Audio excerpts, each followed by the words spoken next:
In a world filled with sharks, bears, and killer bees, one man is brave enough to stay indoors to bring you the latest in gaming, movie, and pop culture news. That man is Tom Awesome, and this is the Outside is Overrated podcast. Hello and welcome to Outside is Overrated, a podcast about gaming and nerd pop culture. Thank you so much for joining us. I'm your host, Tom Sedlacek, and we've got a great show lined up for you. Today we are exploring Lost Temples as we break down the book Congo by Michael Chrichton, the movie adaptation of the book, and the board game Lost Ruins of Arnak by Czech Games Edition. Joining me for the discussion are the Dr. B, Brian Camille. Hello. And the incomparable Mrs. OiO, Phoenix Sedlacek. Hello. Welcome back to the show, guys. Brian, you were last on the main show to talk about Devil May Cry. What have you been up to over the last couple months? Final Fantasy VII Rebirth has been, I think, kind of everything I've been playing. We're 77 hours in, I think, so I'm like one chapter or two chapter away from finishing out the game. So that's just been kind of everything, and then getting the reading done to kind of get this show going together, and all that's been most of my time. But to be honest, like, video games and books are kind of a good combo, so I can't say that I'm not having fun. Yeah, life is good. Would you say that Rebirth is better than Remake? Yeah, largely, I think they expanded upon the combat system, particularly the ability to work with synergy with your teammates, and it's a lot more open world. You and I had talked about at dinner last night about how it was such a linear experience in Remake, and I think that was a fair criticism. It was like literally going down a corridor. They opened up a lot more areas for more, not open world, but much more open exploration, and I think that is a much better choice. Hopefully going forward that they kind of continue here as they get into 3. Yeah. Well, maybe I'll play it someday. I'm glad that people love it. Phoenix, you love sci-fi, anime, and fantasy. Where do Jungles and Lost Ruins rank amongst those settings for you? Very low. Very low. Like the bottom, or just I was like right down at the barrel at the bottom. Oh, great. Well, I'm sure this was a great show for you. Yes. Awesome. Why is it that you hate Jungles with a burning, fiery passion? I was trying to figure that out when we were talking this morning, but I prefer the thriller, the detective, the noir, and throw in some romance smut. I love that. But I don't know. My parents used to listen to a lot of old-time radio shows, and there was a lot of that jungle, Lost Continent type shows, and never really grabbed me. Didn't like the story, so... So your parents were into it, which makes it uncool, right? Yeah, very uncool. Yeah, they were super into Coco, so let's see how that factored into... Yeah, I know. Yeah, bring that up. Ford's family was the only family I've ever seen that sat down and watched Star Trek as a family. Oh, yeah. They lined up by chronological age, from what I could tell, on the couch, and just off you went. Yep. Yeah, that's us. Yeah. You know, my mom with her nerd, she loved her Tarzan. Who wrote that again? Jane Austen? James Goodell. Well, and also she loved Stranger in a Strange Land, the author of him. She's Robert E. the Heinlein? one that brought fantasy into my brother's world, and since then he took off with it. So Was it Next Generation you guys were watching at that time? Voyager. Voyager. Ooh, I still argue Voyager's one of the better ones, but this is for you and Munch. I'm not. My mom used to screw up and always say, "Oh, look, Brian, Star Wars is on," and then it'd be Star Trek. I'm like, ah. Yeah. So I'm not the conversation for that. No, that's right. That's the wrong stars. I mean, I love the theme of, like, Jungles, Lost Ruins. It's fascinating for me. Yeah. I love that there's animals and plants. Maybe it's a childhood influence of just running through the woods nonstop. I'm surprised you didn't have more of that. Well, Jungle Woods is different from Northern Woods, so, thriller story running through pine woods maybe would be more my jam versus the jungle, but... Yeah. Make sure you have sandals on, though, because, like, honestly, those little needles, not great. Yeah, no, that's very Real true. tricky here. But, yeah. Phoenix hates jungles with a burning, fiery passion. Good. Pretty good. Talking about reading, as far as you guys, bookmark or no bookmark when you read? I anger my wife. My wife uses magnetic bookmarks because the pages must remain pristine.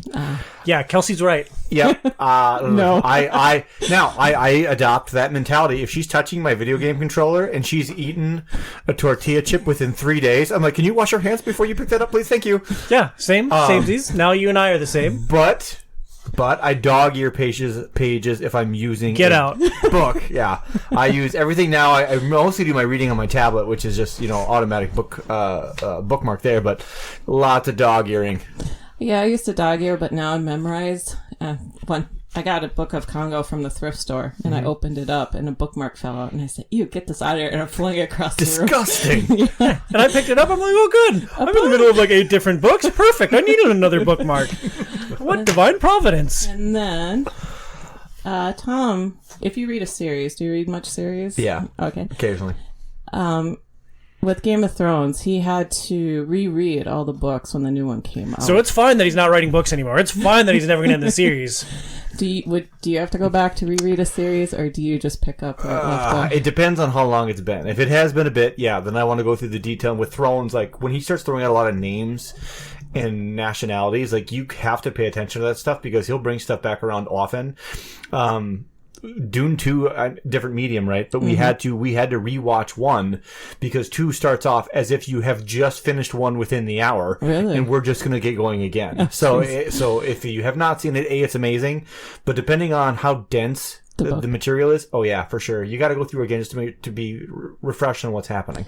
Yeah, that's why I avoid series a lot of times because I just don't want to have to remember. Yeah, I haven't read a lot of series since we had children. Yes, Life that's has true. changed from how we used to read books. And then my brother is known for this. It always has to be hardback when he reads a book. Are you paperback or hardback? I'm not that bougie. I'll read paperback. I do a lot of reading actually on my tablet now because it's been very easy. Yeah, that is easy. But if we are doing so in my clinic, usually we're reading anywhere between 2 and 3 books at a single time. So we have what's called the provider meeting.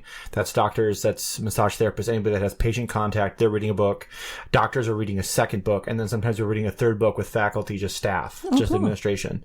So right now we're reading 2 books. One is the Subtle Art of Not Giving an F. It's a very good book and just kind of understanding what matters, sometimes what doesn't. And then we're also reading a book on chiropractic philosophy. Both are hard covers. So if we're going to buy for the staff those kinds of reads, I just feel like hard covers are more satisfying to hold, but we are very split on whether or not the dust cover stays on these books. Yes. I am a no dust cover guy. So is our massage therapist Riley. Gregory and Dr. Lopez do want to keep their dust covers on. I don't get it. The edges bend. No, they're supposed to stay on forever. They slide back and forth. Like them either. Yeah, no, that doesn't work for me. Yeah, I'm paperback. Oh, you probably would hate what my dad does. He takes the flap of the hardcover and tucks it in as his bookmark. Would that be a go or no go for you? That would be fine because the pages are still good and you just put the flap back on, so that should be fine. Like the dust cover flap, right? He doesn't bend like the cover of the book, right? Oh, he dog ears all the time, but if he I've seen his books, yeah. But yeah, he takes the flap and tucks it in as his bookmark, so I was just curious. Yeah, no, been there. Sometimes you need a solution, and that is better than dog earing a page, yeah. Okay. A lot of OCD on the mics for this one. Yeah. This is going to be an interesting show. And last quirk, you find it sacrilege, but I'll read a book and fall asleep and put it down. You have to finish your chapter, right? Or finish a section. Yeah, no, you can't just stop. You don't just stop. There are breaking points written into books. You're not reading this scroll that just goes on forever. It'll eventually stop. Occasionally, I'll break at the end of a paragraph or something. But I've seen you fall asleep, honey. And the phone will hit you in the face. It's oh, okay, Feeney's out. Yeah. See, when my partner is similar to Tom, and Tom has Larry Davidson neuroticism to him at times. Disagree vehemently. You just see it I'm gonna build look up what up it in means. him, and then he just kind of. And then starts kind of spitting out his opinion on things. My wife is not that person, but she is very much in a line with how you think in a lot of ways. How do I meta games out? That's a big thing for her. How can I outplan you? But when she reads books, she is definitely someone who has to complete the task. If she's on a chapter, I can't ask her, hey, honey, can you help me do this real quick? The chapter has to end before she can move on with life. Yeah, she's right. Yeah. That is the only way that she operates. Well, that's weird because, I'll just read, and if I fall asleep, I just chuck the book or put the phone down, and then... I'll stop in the middle of the chapter. If I feel like I'm getting tired, I'm I can bookmark here and go to sleep. Kelsey will not. That is not how she works. Yeah, you guys are both wrong. No. What do you do when it's so what if it's because Congo is pretty easy, right? Because the chapters come so quick. Yeah, so what do you do if it's a book with really long gaps between chapters? You just tough that thing out? You peek ahead. It's all right, I reached this natural breaking point. Now, how long is the next section? 8 pages? Okay, I'm going to punch myself in the groin once, and then that should get me through to the 8th page. Is that kind of your approach? Yeah, pretty much. Okay. Yeah. And then last question. Have you guys ever DNF, do not finish a book because you didn't like it? Ooh. Or do you push through? I'm trying to think if there is a book I haven't finished. Because there are definitely times, it happens in movies. It's more likely for me to happen in a movie than a book. Okay. Books, I'm really anal about making sure that I'm going into an experience that I think I'm going to finish, I'm going to like. Okay. I will do a lot of research about what I read next. But there is definitely a point where you're like, I don't care if everyone dies. I don't care. I don't care what happens to these people. I'm done. And that, I've never had that with a book, but that'd be so demoralizing because of the hours it takes. Oh, yeah. That would be a tough go. Generally, no. I have fallen off of books in the past. Okay. I have returned things to the library that I haven't finished because I wasn't super motivated to keep chugging along through it. But generally speaking, I would prefer not to just drop a book. Like, unless like I fall off it in the first couple pages, like I'm committed. Okay. How far were you in when you fell off? Like, are we talking like halfway through or like first quarter? Because like that's a big difference. Yeah, I can't think of a specific example because it doesn't happen all that often. Okay. I feel like if you get halfway through a book and quit, that is a tough go. Yeah, I mean, I read The Silmarillion. Like, I am a finisher. Oh, no kidding. There's some effort there. Yes. Yeah. Anything else? No, I was just thinking I've like started like 20 books, haven't finished them. There's like 3 Chrichtons I haven't finished. I got the gist. I kind of have an idea of what's happening. Watching you read is horrifying for me, honey. Sorry. But you get to spend your leisure time how you want to. And I love you. That's why I like fan fiction. It's like, it's short. I know the characters. I don't have to spend a lot of time figuring out who these people are. I know the world. I can be done. And it's short and sweet. Yeah, well, let me throw one out there. Brian, do you prefer a brand new experience with a new world, or do you prefer something familiar? How hard is it for you to jump into a new world and get acclimated? I think I like both. I think there's definitely space for both. There's something that's comforting about a world that you really like, right? Yeah. And you want to go back and revisit the places and have those feelings. Like I've read Congo.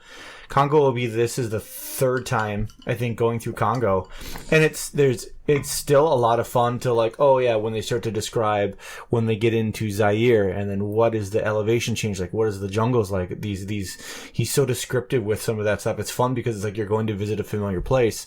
But then I've been getting into some of the Stormlight archives from Sanderson, and that's kind of a different kind of world entirely. And it's definitely like pushing a rock uphill sometimes. When you talked about Game of Thrones, there is literal effort in trying to get that going, because he's like, I'm going to throw 1,000 names at you. I'm not going to talk about half of them ever again, but the other half I'm going to talk about a lot, and you got to guess which it is. Yes. So it's like okay. So I think it can be both ways, but there is something when you get a book that you have not read, you don't know where this thing ends, and you get that feeling of like, oh, I am really starting to dig this. That is such a satisfying feeling. But it's also the other way sometimes, where it's like there's a book that you enjoy, but you're not hitting that level that you want to, so it's like you almost have to sneeze, but you can't quite get it out. Yeah, that's equally frustrating. Yeah. So, no, I was just curious. There's a lot of quirks for people. There's book people that love to sniff the books. There's people that just, That's weird. Yeah, there's a lot of quirks out there for readers. So. What about you with series, Feeney? I love Dresden because it started out where it's the same characters, but it's a different story. There's not overarching, so you got sort of the same characters plodding along, but it's not, I don't have to remember what happened 3 books before. Yeah, familiar threads. Yeah.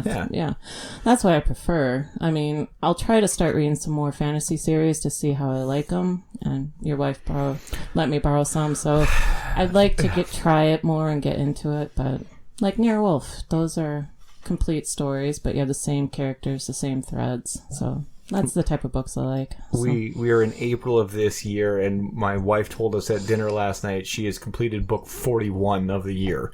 So, I mean, she's a trooper, but when she gets into a series that she likes, like, she goes deep, deep, deep, deep. She loves that. But it's also nice to have some nostalgia once in a while. Oh, yeah. And I think that's why people will watch the same TV series 1,000 times over. They just know what's going to happen. Sure. And it's a comfort thing, right? It is, yeah. What about you, Tommy? I tend to struggle with new settings, new locations, new casts.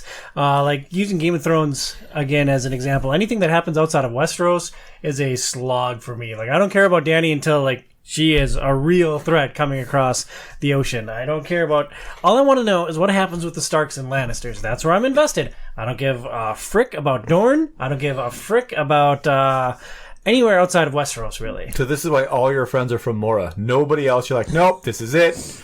This is my genre. Yeah. And Joey moved there in 9th grade.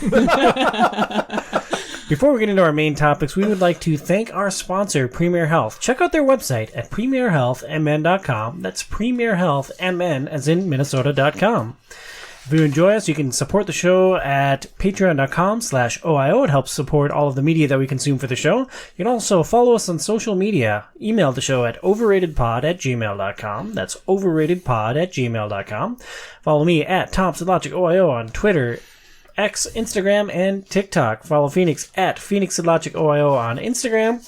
And follow the show at Facebook.com/OutsideIsOverrated. We started a discussion today with the book Congo. Deep in the African rainforest near the ruins of the lost city of Zinj, all the members of a field expedition are brutally killed.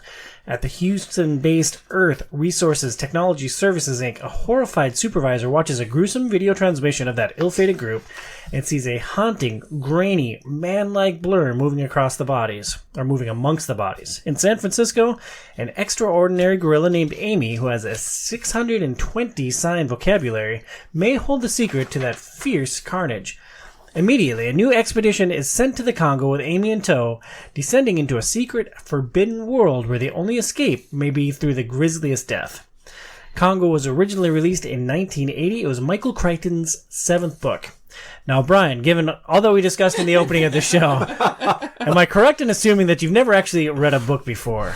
No, I what I try to do is glean as much as I can off the cover and the back and then move on. So I've read like 1,000 books. Well, what were your first thoughts, like the first time you opened this bad boy open, flipped through it, and realized that there were no pictures? It was really disheartening. Like, morose is probably a good word for it. Kelsey had to hold my hand to help me get through it. I had to sound out a lot of things verbally, which isn't great at a poolside, but for the most part, I can say that I enjoyed it. Yeah. Well, I've been hearing a lot about one-handed reads lately. How many hands did you hold to hold this book? 0, because I have a built-in book holder. In all seriousness, V, I asked you to be on this episode because I knew you had an affinity for this book, Congo. Tell us about some of your favorite books and authors. I mean, Chrichton is probably my favorite. I read everything from Sphere, Andromeda Strain, Congo, Timeline. I read Eaters of the Dead, the Prey, Airframe, Disclosure. So he's got a lot of books. He's kind of known for, like, you know, the techno thriller, but there's more than that he's written, particularly 13th Warrior, which is the movie based on Eaters of the Dead. Phoenix and I were talking about at dinner last night. Yeah. It turns out we have our own, like, connection from a comfort movie. Yeah, that's my go-to sick movie. No, it's awesome. It's an Antonio Banderas movie. Yeah. If you've not seen it, it's definitely worth a watch. So it's I like how his world building works. I really like Stephen King novels. I didn't get really exposed to those until adulthood. The first episode of It had come out, the movie, and I was like, well, I was really fascinated by the creature and I wanted to know more about it. So I read that book we flew out to the Dominican Republic. I mean, it is a beefy book. I read that book from the time we flew out to the time our plane hit the tarmac on the way back. Like, it was a long read, but I really liked how he world builds, and he's really good about kind of describing feelings and situations and all that kind of good stuff. So those two are probably my favorite. And then there's a guy named James Rollins. I don't know if you've heard of him. James Rollins, similar to, for those that don't know, Michael Crichton, his background was a medical doctor, actually. And James Rollins is a veterinarian. So somehow these high performance individuals, shockingly enough, their hobbies, they're also high performers. But he is really into kind of sci-fi drama, not sci-fi drama, but sci-fi thriller kind of stuff. So when I kind of was running out of Crichton novels, I transitioned to James Rollins a little bit. And some of those are really good. I wouldn't put him on the same level as Stephen King, and I certainly wouldn't put him on the same level as Michael Crichton, but you can see actually there's probably a lot of inspiration from Crichton to Rollins. So I love that kind of stuff. And then, like, old stuff like, you know, King Solomon's Mine, stuff like that, The Lost Continent, which Phoenix loathes. That is what I love. It's like, where's the mystery? Where's that madness? Like old H.P. Lovecraft, like the City of Madness, that kind of stuff, where you're finding these creepy old things and you're understanding about history lost. I love that. Big fan. Talking about Stephen King, what's the one book that you read that you love that he wrote about writing? On Writing. It's called On Writing? Yeah, it's called On Writing. It is part autobiography, part writing instructional manual. So you might want to check that one out. He's crazy with how industrious he was. But I always die because he's on stage and he's talking with R.R. Martin. They're hosting like this duo thing together in front of an audience. And they're talking about how they were inspired to write. And R.R. Martin's like, he's like, one thing that's amazing about you is how much you produce, because I don't do it like that. And like the crowd laughed because R.R. Martin's taking a sweet time. But Stephen King's like, I write because it's what I love. And then he also had a cocaine addiction like in the 80s, which fueled, he's like, I had some outside inspiring for like, I don't think it was Misery that he cranked out one of his books. Cujo, actually. Was it Cujo that it was? Cujo that he doesn't remember. He cranked it out in like, it was under a couple of months. It was absurd, but he was putting out 20 or 30 pages a day. So when you start to meet OCD maybe and drug use, it's a powerful thing. Yeah. Well, you might want to try Michael Crichton's books that he wrote in college. John Lang is what he wrote under. Really? He did like 6 or 7 noir type books. Okay. And the author is Why am I surprised that that's a genre that you sniffed out? Well, I did try to read one before this podcast called Venom, and the writing on that one was so different from what he does under Michael Crichton. It's just, I had a hard time getting into that book. I want to try another one, but I just... So you hated it, and so you want Brian to read it. Well, no, that's Spreads another the one that I misery. put down halfway through. I'm like, I gotta move on, but... And sometimes you can literally see them maturing as they write. That's why I struggle with Andromeda Strain, which we'll talk about later. Yeah. But very famous book that he wrote. I had an affinity for Crichton back in high school, but I hadn't really gone back to him in 15, 20 years. I don't know exactly why I got the hair to do this show. I guess I just wanted to reread Congo, and I based the show around it. I think so. We were talking about books or something, and it came up, so... It was so random, too, because, like, I love Congo, and you brought that up, and I'm like...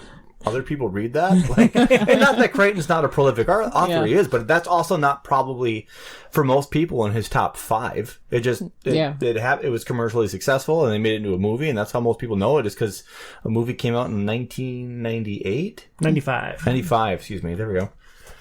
I want to make some time for Jim Butcher, Kevin Hearn, and Michael Lewis books. Kind of a diverse group. Yeah, it's quite diverse. Yeah.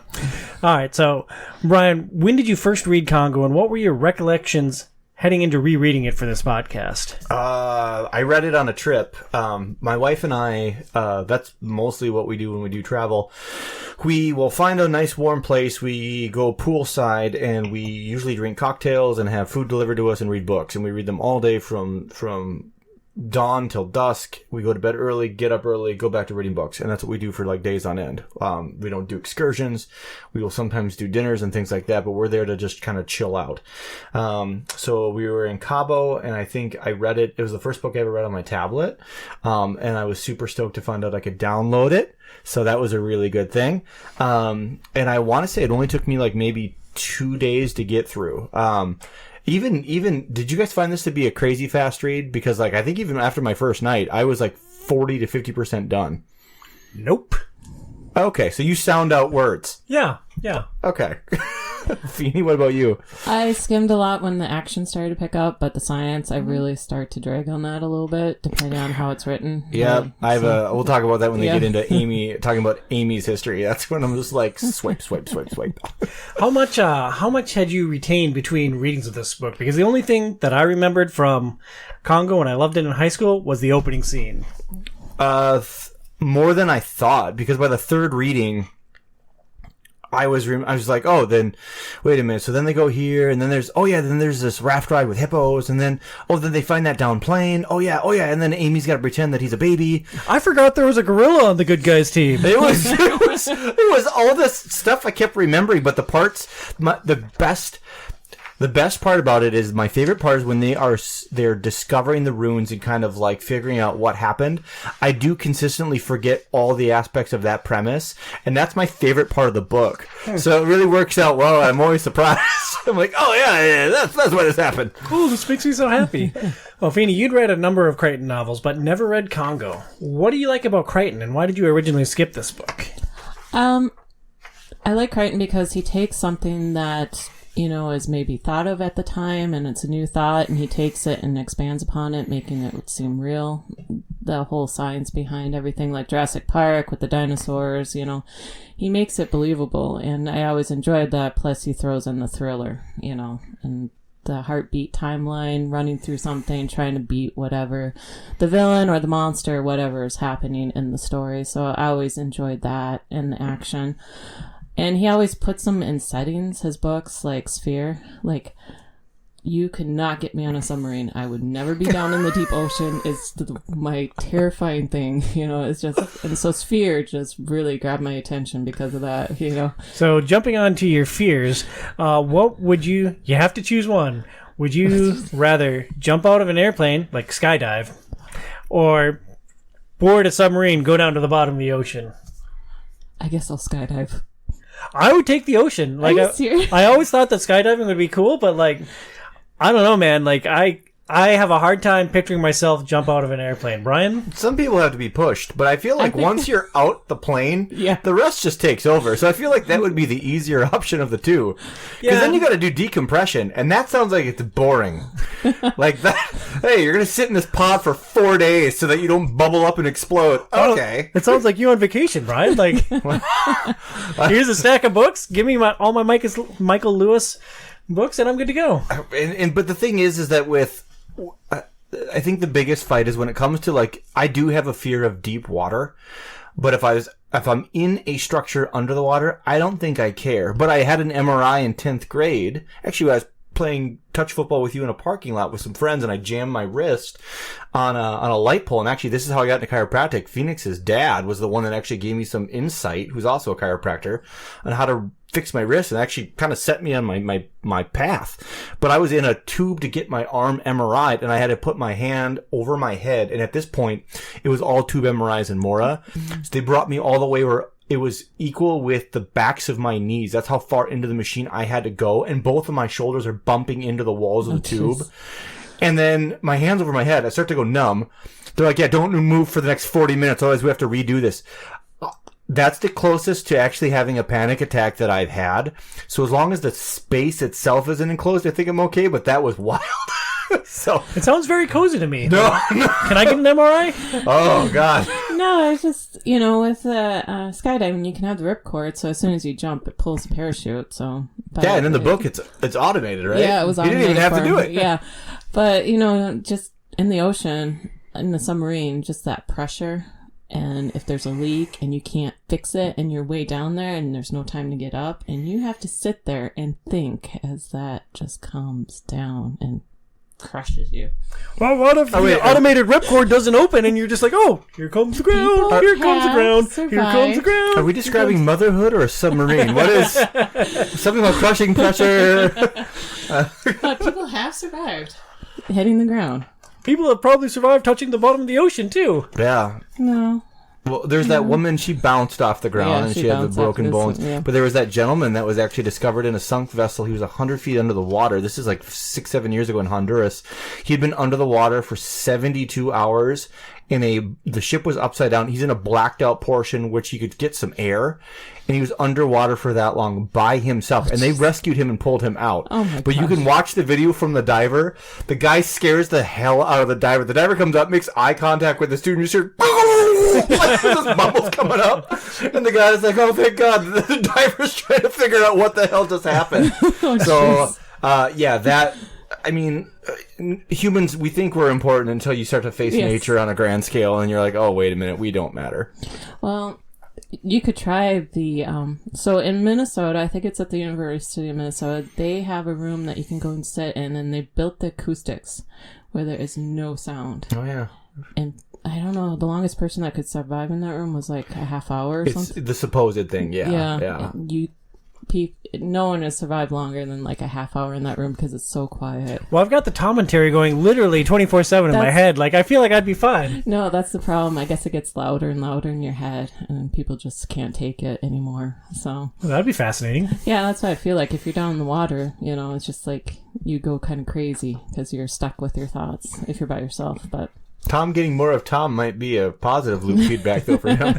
This is great! I love it down here. I'm never coming up. Congo leaps out of the gates with the brutal opening scene. Oh, yeah. There's an expedition closing in on the lost city of Zinj in the African jungle, and the party is eradicated. The ghastly scene is caught on camera by the funding organization. Brian, how well did that opening scene set the tone for the entire adventure to come? It was excellent because it's just enough intrigue to figure out what's happening, right? So because it makes it very clear with this group that is at this campsite, from a technology standpoint, they are outfitted. They have the tools with which man has dominated nature, right? They have everything they need, but there is something violent and swift that basically just kills everyone within minutes. And it is fascinating just how fast it is, how violent it is. And then it's just like, okay, if that happened, well, now we have to figure out what is here, what is lost to the eons of time that is sitting out in this jungle. And that's such a great way to set it up, because it's like, okay, well, man is pretty confident in their ability to assume that we are the dominant in everything that we do, and to get knocked off that pedestal is rather jarring. Yeah. So I thought it was a great way to start it. Yeah, let's go charging in. Like, everyone there died. Let's get a new group and let's go get them diamonds. It's like 8 minutes of it happening. They're like, new group, we're setting out a new group. It's like, what? Are there any gorillas going to the Congo right now that we can go along with? Oh, we found one that speaks English. Perfect. What providence. Phoenix, your thoughts on that very opening scene to Congo? I agree. It's a brilliant opening. It captures you right away. I mean, I even asked my mom, I'm like, she read a lot of Michael Crichton when I was young, when they first came out, and I said Congo, and she thought for a moment. She's like, oh yeah, the opening scene. That's all she remembers from the book. So it sticks with everyone.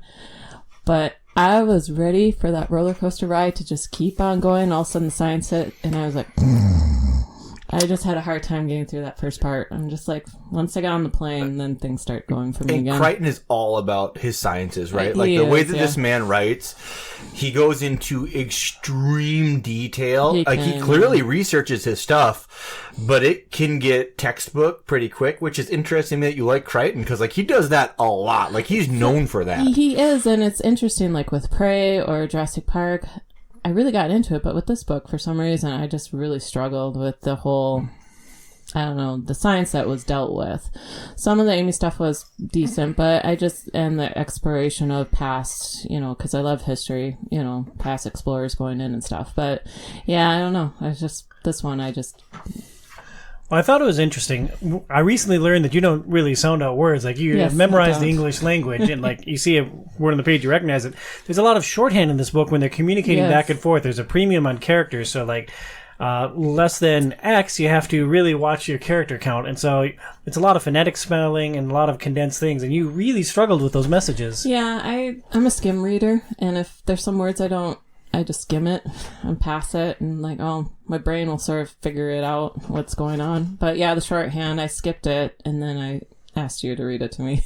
So, and sometimes it is extreme enough in kind of how odd the shorthand is that they actually have to have the characters in the book. Yeah. They'll show the text message or whatever it is, the signal that was sent, and then the character reads it out loud in English. I'm like, we are just being redundant. I'm like, we couldn't have increased the characters just for the sake of the science, and then we wouldn't have to be doing it this way. Well, I was hoping you'd do like parentheses, the shorthand, and then for the reader, would just do the parentheses so that we could just read it real quick. Anytime there's a foreign language in a comic book. Yeah, something like that, But I was surprised. I'm like, wait, where is it? But, nope. You gotta use your brain. So after losing its original party, ERTS sends out a new expedition, headed by the original party supervisor, Dr. Karen Ross. She ropes in primatologist Peter Elliott, his incredible signing gorilla Amy, and the merc Charles Monroe Kelly. Their mission is to find the lost city and stake claim to the rare blue diamonds believed to be found there. Phoenix, which was the most compelling character? The ice-cold leader or the talking gorilla? Well, for me, as a first-time reader reading this book, because you guys have read it a couple times now, it's just, I get Karen Ross and where she's coming from, and I understand, her motivation. Amy, it was interesting because I grew up, my parents would always, when Coco was on the news or something, they'd be like, oh, look at this. But I was like, oh, that's cool. But I never got invested like they did. It's like, oh, this is interesting. But, so it was hard for me to get into Amy at the beginning. I just, for some reason, didn't like her personality. She kind of drove me crazy. But by the end of the book, I really kind of enjoyed her character.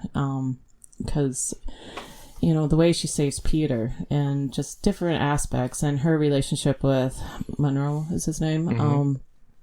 I really enjoyed their relationship because he saw her as an equal and part of the expedition versus, a test subject, as Peter can sort of see her as. So I thought that was kind of interesting. So I kind of liked Amy better towards the end versus Ross, but I understand where Ross was coming from, but I just don't think he developed her character enough for me to really get invested with her, because all of a sudden she'll be there and then she's gone. She's there, she's gone. She's a screaming woman on a raft. She's not in the picture. She's, So, well, she was kind of a flat out character. She is incredibly driven. She was out to get those diamonds and she was going to stop at nothing for it.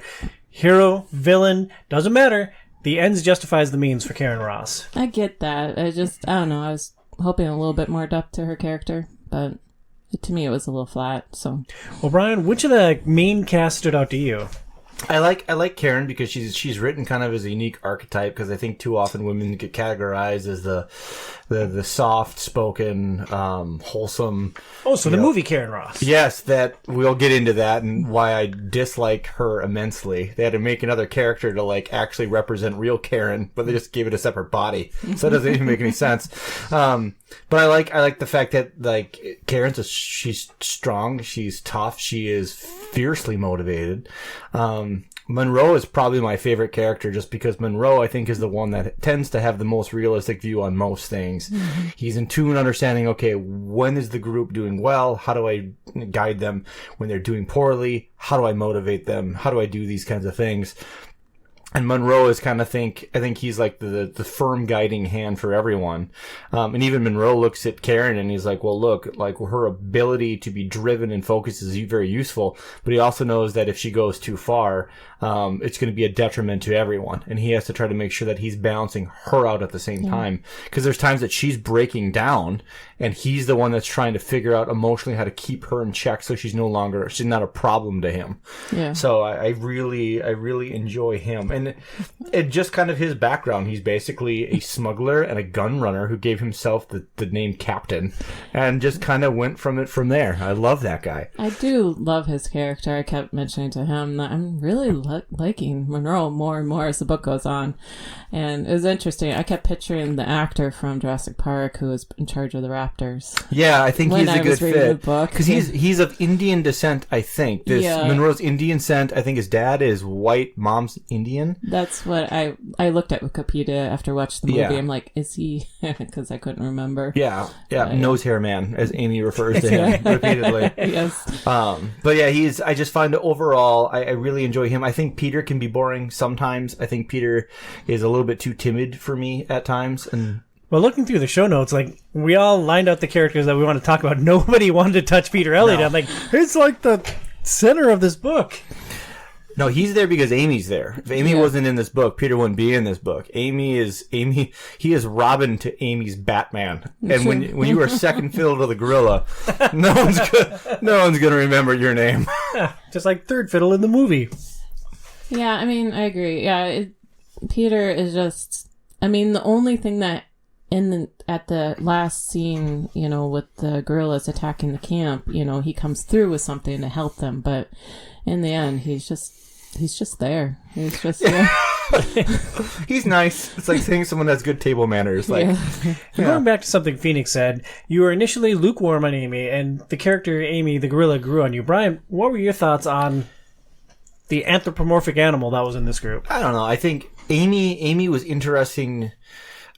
the hardest part of this book for me is when they're going into the long history of American Sign Language involved with gorillas, orangutans, and chimpanzees.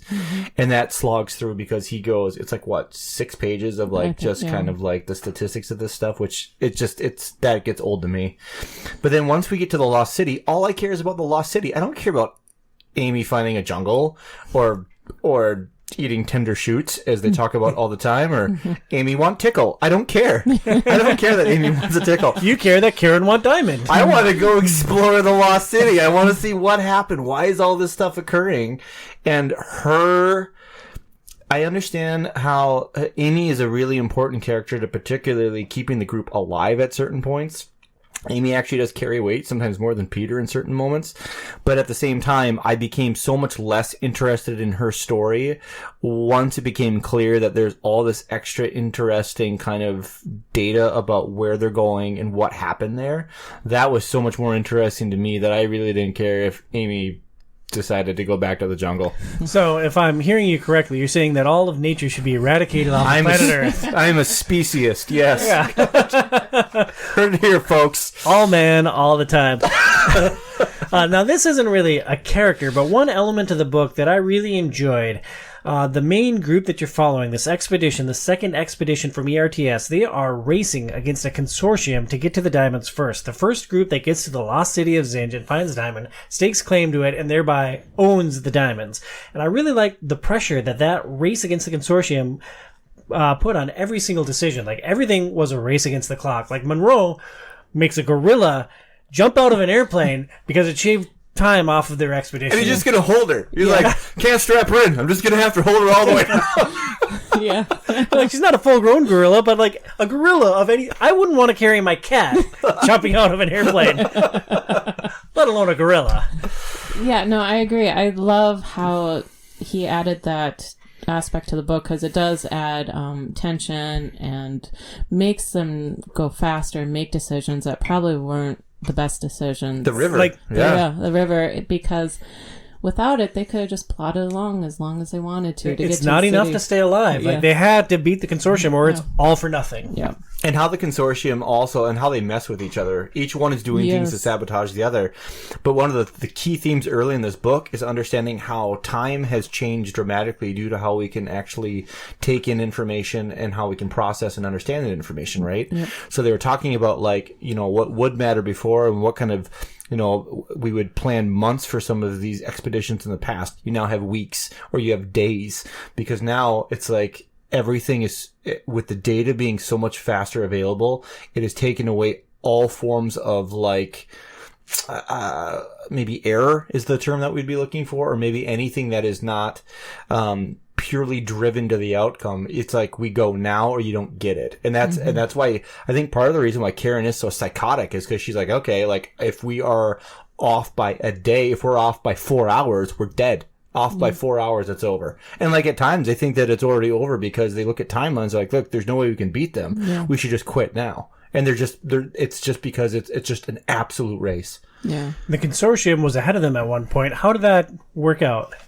Not very well. I mean, I thought how he wrote the whole thing with Peter watching the plane being shot down, the Japanese and it was German, I think, and Dutch. Their plane being shot down by the army that was invading a country around them. And Peter did bring some interesting intellect as far as our consciousness, because I remember him talking about, he's watching these people die as the plane falls down. And I thought that was interesting. Chrichton brings out the human side of scientist through Peter at times. So not through Karen. No, not through Karen. So that stuck with me. But I mean, once they get to the camp, because they thought they lost, and then all of a sudden they come on to destruction, and they're just like, what the heck happened? There's another pretty interesting wrinkle, or another external pressure on the group, was they had to avoid the armies because the Congo was a mess at this time. Multiple nations like fighting for control over Africa, and it was just another thing that they had to avoid, or obstacle to overcome. Yeah, the army added some pressure too. And another point to Monroe is just that scene where this tribe, the Pygmies, I hope I'm saying that right, found them and told them that there's this white man at their that's camp. the pygmies. Yep. And it was nice to see Monroe's, his other side of him. He's like, I don't care, Karen. We'll get behind the timeline. We need to see how this person's doing. They have no medical help out here. So it was kind of nice. That's when I started really liking Monroe, when he, says we got to help this person. So they go to the pygmy camp and try to help. And luckily they did, because they got some information from the pygmies saying, like, you don't want to go this way because the army's there. So that's why they took the river. So. And basically the army has gone nuts because there's some war stuff going on, but there's also the local hunters. I'm escaping their names. Whatever their name, it's the tribes, but basically they're hunters, and the country of there is like, okay, look, what we want you to do is we want you just to farm, and that doesn't work with their culture. So it's the understanding, well, their culture's dying, and they don't know any better, and they're like, this is all we can do, and they are hunting and they're eating people. And so they're on the war path, and so like it's not only understanding, okay, who can we trust and who can we work with, but like who do we have to avoid. They basically watch these tribal people go into a house, eat a family, and leave. It's like, oh my gosh. He did an excellent job bringing attention from like the tribe, cannibalism, the army, but then also the consortium, trying to beat them. So. Well, what about the main big bads? Like the book alludes to this potential new race of gorillas. Feeny, what did you think of the portrayal of these monstrous creatures deep in the jungle? Well, it was interesting because I was getting to the point of being introduced to the gray gorillas, and then we started watching the movie. And I love how they handle it better in the book versus the movie. And I think he does an excellent job of creating these monstrous gorillas, adding the tension. And I love how he wrote the scenes every night, them preparing for the fight against the gorillas and them trying to protect themselves with guns. And how the gorillas would probe their defenses and drop trees. And then the one night they found that the gorillas lifted up the fence and snuck through. I think he created a wonderful monster with these gorillas, and it was very fascinating to read it through. And that's kind of where I kind of started liking emus, because they find where these gorillas are living, and Peter tries to kidnap one, but he falls. He slips on a banana peel and tumbles down a hill and ends up surrounded by them. Which happens in 2 sentences. Peter's got the gun on a rock, he falls down the hill, and it's like, wait, what? Surprisingly, that wasn't hyperbole. No, it wasn't. But all of a sudden, you're like, what is he going to do? And, you're reading about them surrounding him. And all of a sudden, Amy, who's, she has a childlike mind, just charges down to protect him. And I did not see it coming where she slaps the gorilla. And that's where I was like, the juvenile? Yeah. It's like, ooh, Amy, you got some spark there, girl. You just slap him, know, and her protecting him. So that's where she gained my appreciation for her character, was that scene. So he created some really good monsters with these gorillas, and they brought great tension, especially the last night when they're trying to create the sounds of their language to try to deter them. Yeah, and it's they're repeatedly underestimating the ingenuity and the intelligence of these creatures, and they're getting killed for it. And they're losing resources because of it. And a big theme of this book is the understanding that humans really don't have an appreciation for anything in the animal kingdom, because we view it as everything is lesser than us, even though what we've been finding out, and particularly as he talks about ASL when it comes to these animals, is that there's large amounts of consciousness that is being understood. In fact, it can be taught and brought on. Or taught, and it can kind of permeate different generations. And the big thing that we keep seeing is that humans throughout this book keep underestimating nature, and that is a core theme to this. And then when they teach how these gray creatures came to being, I don't know if that's what we're going to cover. I'll let you lead on that once we get to that point. It's fascinating because you realize that humans are essentially just their own undoing. Well, and I love that Chrichton brought into the book in that one segment where he's talking about how we always underestimated the animals, like this passage about the male lion. he doesn't do much. The females sort of do most of the hunting. But really the hyenas, which we always put down about, make fun of, were the ones that do a lot of the hunting, you know. Just that passage I wrote, how we have this hubris and underestimate the natural order of the animal world. So it was fascinating to see him build this world with these gray gorillas and how much they have taken over the jungle and how many they are and just how terrified they are of these. Well, yeah, the creatures. gray gorillas are a problem, and so the human beings have to solve that problem. So they grab their guns and they go and they walk to find the gorillas. They go on the offensive, and how does that play out? Not very good. There was like 400 that they estimated that there were. Like they thought there might be like a pack of gorillas, like 14, a handful. Yeah, 14% are male, Yeah. which means that there is 60 to 70 within the group full-scale attacking soldiers. Yeah. And there's always like this entire book, humans, you know, they defeat everything with technology, and they're like, it doesn't work. It just because they've got more bodies to throw at, and they're getting smarter, and that's the problem. Yeah, and that's that last battle scene, you know. Peter comes in to sort of help them save the day, but, you know, he figures out their language with their sign and their grunts. And so I just love how he wrote the scene, just the torrential rain. They're just being beat up brutally by these gorillas, and all of a sudden the rain stops and the gorillas could hear their recording saying go away, and then they go away, and it's like, oh, Peter did come through with something to help them survive one night. But the other thing was, I really enjoyed the scene of them trying to leave the camp. Moreau is like, we got to leave. And that whole description of them walking through, and he starts hearing the sign and the grunts, and he's like, we can't leave. They're not going to let us go. Because they're going to ambush them. There's like a straightaway through some ruins, and it becomes very clear that it's an ambush point. And he's like, okay, we can't leave. So now we have to defend ourselves. Yeah, and so that's where Chrichton really shines, when he brings in those tension. You know, Jurassic Park with the T-Rex with the waterfall, and everything is just like, yeah, he can write those scenes very well. So. Mm-hmm. There's a lot going on in Congo, but the core plot focuses on this main party and their adventures exploring the lost city. Brian, how invested were you in the overall narrative? What were some of the standout moments that maybe we haven't discussed? The narrative, you kind of really said it well when you talk about it. It's kind of like a train, right? Because it's very bing, I haven't bing, talked about that yet. I wrote it on this paper. No, earlier on, you'd mentioned it earlier about how it goes, how it's literally 3 bullets down the page from right now. You said it earlier. Well, here we play back. Because it's Those pretty big lines are you. Yeah, I can see that. I know. It's like tectonic activity in the room. It's interesting just because he doesn't kind of waste, outside of when he gets real effusive talking about like the ASL stuff, or when he wants to talk about like exactly how certain kinds of technology work when they were trying to find the jungle and they're looking at primary growth versus secondary growth, stuff like that.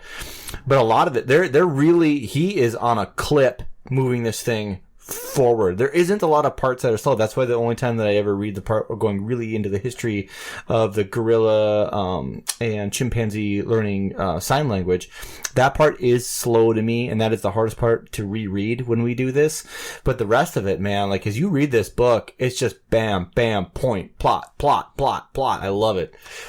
You mentioned the primates learning sign language a couple of times. I think it is crucial for this book, though, because otherwise Amy doesn't make any sense. Like, I forgot that Coco existed, honestly, until I was doing a little more research for this book. So I think that history of apes learning sign language really makes Amy a more believable character. And when the book released, he actually got panned because people thought that Amy was too fantastic. And he had a great quip. He's like, oh, she was on the cover of like National Geographic twice and like Times Magazine, and like apparently book critics don't read those publications. And with him, I think what he was particularly doing is just, there are lots of different times in human history where there is interesting phenomena that we are finding out and discovering, but because of how maybe short term or maybe how little information we can take in at once because there is so much available, how much just kind of like slips through the cracks, right? Mm-hmm. You literally have animals that can communicate thought processes to people. This is a documented phenomena, but at the same time, the Chiefs are playing the Cowboys in the Super Bowl, so I'm not as interested in the talking monkey. So that's it's just funny how it works, right? It's true, like, which one gives me the bigger dopamine hit? I'm just going to go press that lever. No, that's very true, yeah. So, Well, Fanny, how invested were you in the overall narrative? You hate the jungle. You don't care about signing monkeys. So is this just like the worst podcast you've ever prepared for, or what? no. So what was the worst podcast? Funny joke. You don't have to answer that. Off the cuff. Let's see. Cowboy Bebop. No. Live action, I'm saying, not the anime, but I love the opening. The beginning part, I really had to slog through until they get to them jumping out of the plane. Then I'm like, oh yeah, the action's really starting to pick up for me. So I'm really like, and then when he stops to do an antidote, I'm like, don't stop. Just keep me going. I want to know what happens next. I do enjoy the science and the history he throws in, but I don't know. I felt like it was more dropped in than it was with his other books, like Jurassic Park. It was there, but it felt more natural, where Congo I had a little harder time. It's like, oh, action, then a lengthy thing about history or about the diamonds or something. It's like, no, get back to the people. What's happening? And it was like he wasn't sure where to put it sometimes, Yeah, right? Because with that's what I was Jurassic wondering. Park, if you're going to explain the action, I needed this data. That's useful. So it's like, okay, I get the data, I get the action, I understand why it's happening. Yeah. At Congo, sometimes he describes stuff for long periods of time that aren't correlating to anything, and right now in the moment, it's just kind of setting the scene. Yeah. But it's like, I didn't need that. Yeah. So I think it's kind of, what do you do when you have all of this in-depth research, right? And I think at times it almost feels forced. And there's other times where he is a lot more refined with how he does it. Yeah. And I think that was maybe just him getting better at his craft. Because Probably so. that happened in Andromeda Strain too. Like, he would go into long things about viruses. Yes, we're talking about a virus, but like, it was obnoxious when he's getting into certain kinds of cultures. It's like, bro, I'm not going into medicine. Like, let's just talk about people dying. One thought, you would love the pirate book. Like, it is non-stop action. Yeah, you once keep that mentioning that, rocket so I launches need to off. try that. What's that called again? Pirate Latitudes. Yeah. I tried reading Dragon's Teeth, and I need to finish it, but there's not a lot of science to it, but I don't know, the way he Because wrote it. it's a fantasy, right? No, it's It's actually paleontology. It's Oh. paleontology. It's about them finding dinosaur Yeah, bones. it's actually historically correct in ways, but Huh. I don't know. It's one of a book that he never published. It was published after he died, Yeah. so it's not probably as polished as he would have Fair. wanted. But I need to go back to it. And he doesn't have a lot of science in it, so I just need to try it again. Yeah, but- and you can't pigeonhole him with just that, because as we're going to get to the top 5, but like, he also wrote The Great Train Robbery, which is like considered to be a classic as well. That's a Western. Like, he really covered a lot of different genres, but he's so well known for one kind of specific one. yeah. I thought Congo was a linear experience, like a high-speed train. I enjoyed the ride. We're going back. I swear to God, we're going to go back. Yeah, make sure you listen to the Castlevania too for your humming. This book raises several ethical issues, including the exploitation of natural resources, the treatment of animals, and the consequences of meddling with indigenous cultures. What is your reaction to the ERTS mission and how the means they employed justified the end?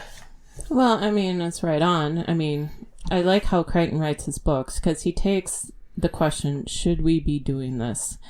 Is it And really- generally speaking, no, we shouldn't. And that's the thing that I really enjoy, because he takes something that's science, that's new, and asks the question, do we really need to be first? Do we really need to be doing this? Why? You know, because it could create a bigger evil than we realize. And so Prey really deals with that, and I really enjoyed that book. With Jurassic Park, too. Yeah, Jurassic Heavily. Park, yeah. And it's like, do we need to stop and take a step back and say, okay, how much further do we need to go down this road, you know?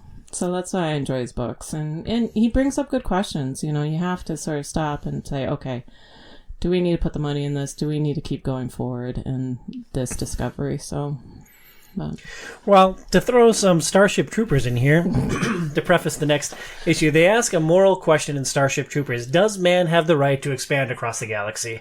And the instructor says, well, Time will tell us that. History will dictate whether or not we had the right to expand. Right now, we're expanding. The bugs are expanding. History's going to decide that one of these sides was right. And, in the moment, you're just fighting. You're doing as you're told as a soldier. So I just thought that was an interesting aside. Yeah, we used to fall behind the term manifest destiny to justify everything that we did. Yeah, but you're killing off a bunch of people. Manifest destiny. Yep. Manifest destiny.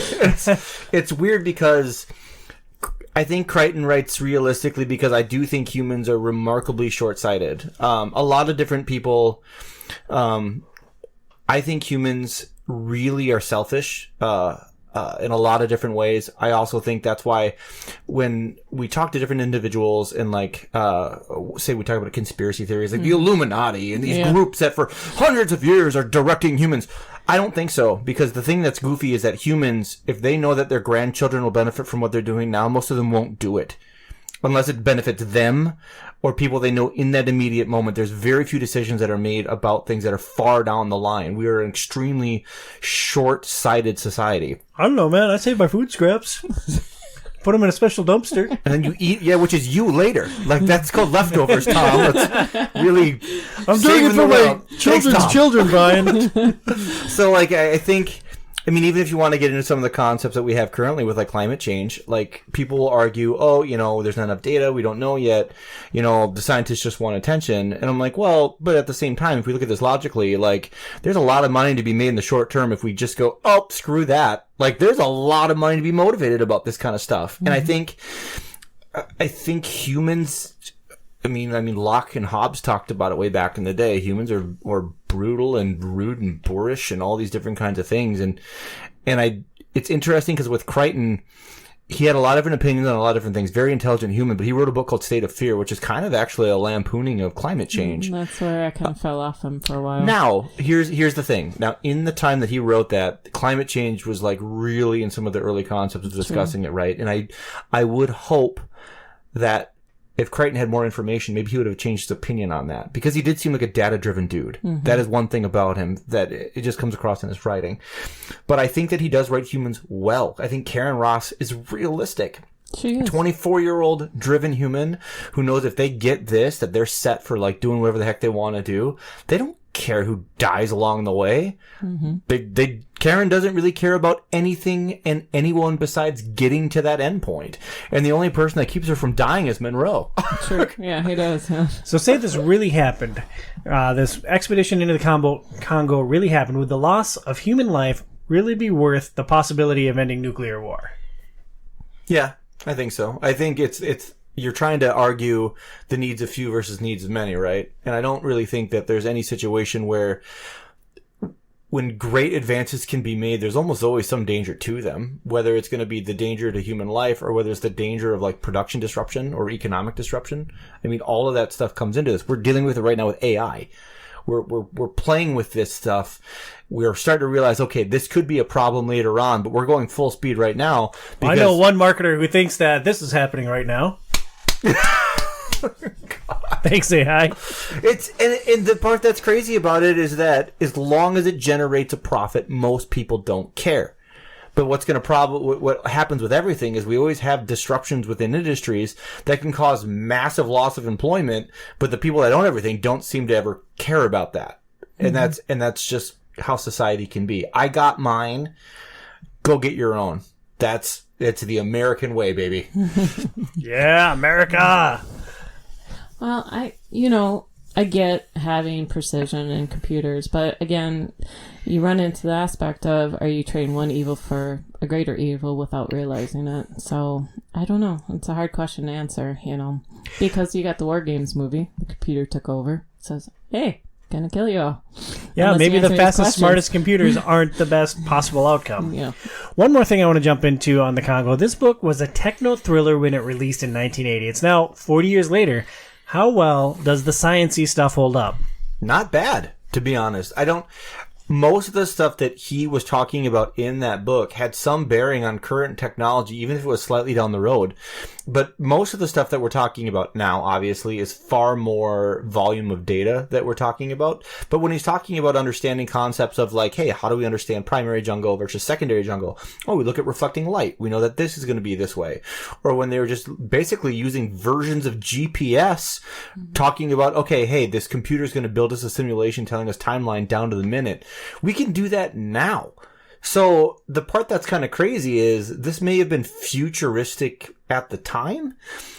It's really not so futuristic now. Most of the things that they do are things like, oh, we can do that now. That would make sense why they would do that. The part that I thought was awesome was when they crossed the two lasers in the air and they were like, we're going under the X of the lasers. That was one where I'm like, okay, well, that's different, but that's also neat. I'm going to follow a laser for a while. This is kind of cool. And then when it jiggles a bit, the volcano's going to go. Yeah. So, like, I think sometimes some of these older written things hold up very poorly. H.G. Wells' Time Machine can be one of these books, where it's just like, well, what the hell are we talking about? Because it's so ridiculous from how our vantage point is now. But a lot of this is just early versions of technologies that we're all very comfortable with 40 years later. So whether it's dumb luck or whether he was just good at picking out what he wanted to cover, I thought that was cool. Yeah, no, I agree. I mean, it holds up, and at first, when I read that it was a sci-fi book, I'm like, why is this a sci-fi book? Because we're comfortable with this technology now. So, but I agree with Brian, everything he says. I mean, he writes it well, and it holds up, even though it's an older book. So, and it's interesting to read Congo now, because to me it felt like some of the specific technology feels dated. Like now, we would be able to probably send a message where we didn't have to write crazy shorthand and like sound out words. So some of the specific things feel dated, and I just feel like basically cell phones have ruined everyone ever. Right. The fact that people would be using this technology to send pictures of their junk to other people, nobody saw that coming. Well, Phoenix, you hate the jungle, you hate signing gorillas with a burning fiery passion. What are your overall impressions and final thoughts on the book Congo?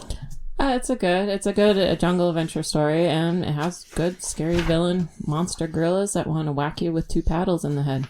So on a scale of 1 to 10, okay, 5 is like Venom, because Venom's a very C movie at best.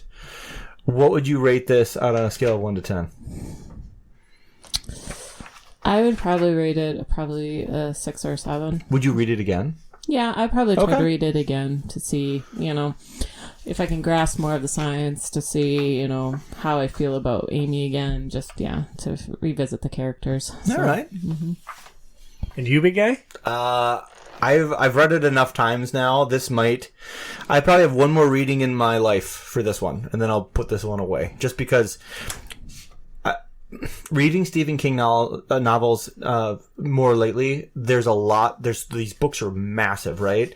To be honest, some of the Chrichton novels almost feel small by comparison. When I can sit down for one reading and get halfway through a book, there isn't enough pages for me to forget everything. So I'm like, oh yeah, this will happen. And then I'm just waiting for that event.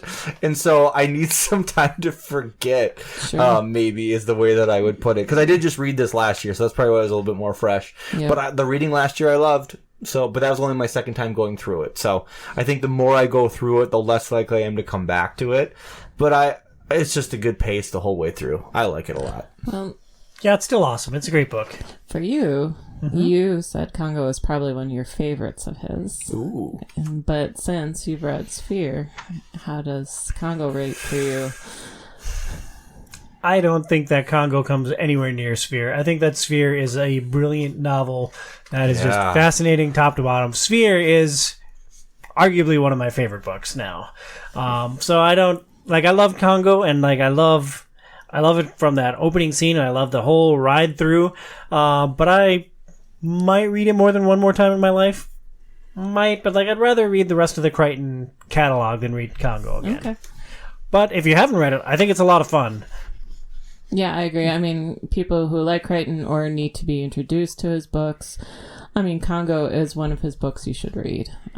As far as first book anyone should read about Chrichton, I'm not sure what would be the first one. Jurassic Park. You think Jurassic Park? Just because the park itself, the books and movies most of us are always going to side on the book, right? It's really hard sometimes to make movies when there's so much more data in the book. Mm-hmm. But that is a movie that I enjoy for what the movie is, and part of it's because of when it came out. Right, we were all kids. Yeah. But at the same time, it's still by my even adult standards, it's still a good movie. It is. Yeah. I'll watch back on some of the stuff I watched as kids. Does not hold up. No. Some things just don't. But that one does. Yes, and it does. The book is a more adult version of that movie. Like when I first read that book, I was like, oh, everybody dies. Oh, this is different. But I think that's probably the start. And I'm going to break down a top 5, and I think the top 5 is largely going to be just kind of talking about maybe not the ones I love the most, but why these books are important. Mm-hmm. So we'll get into that in a second. And that's going to wrap up our discussion on Congo, the book.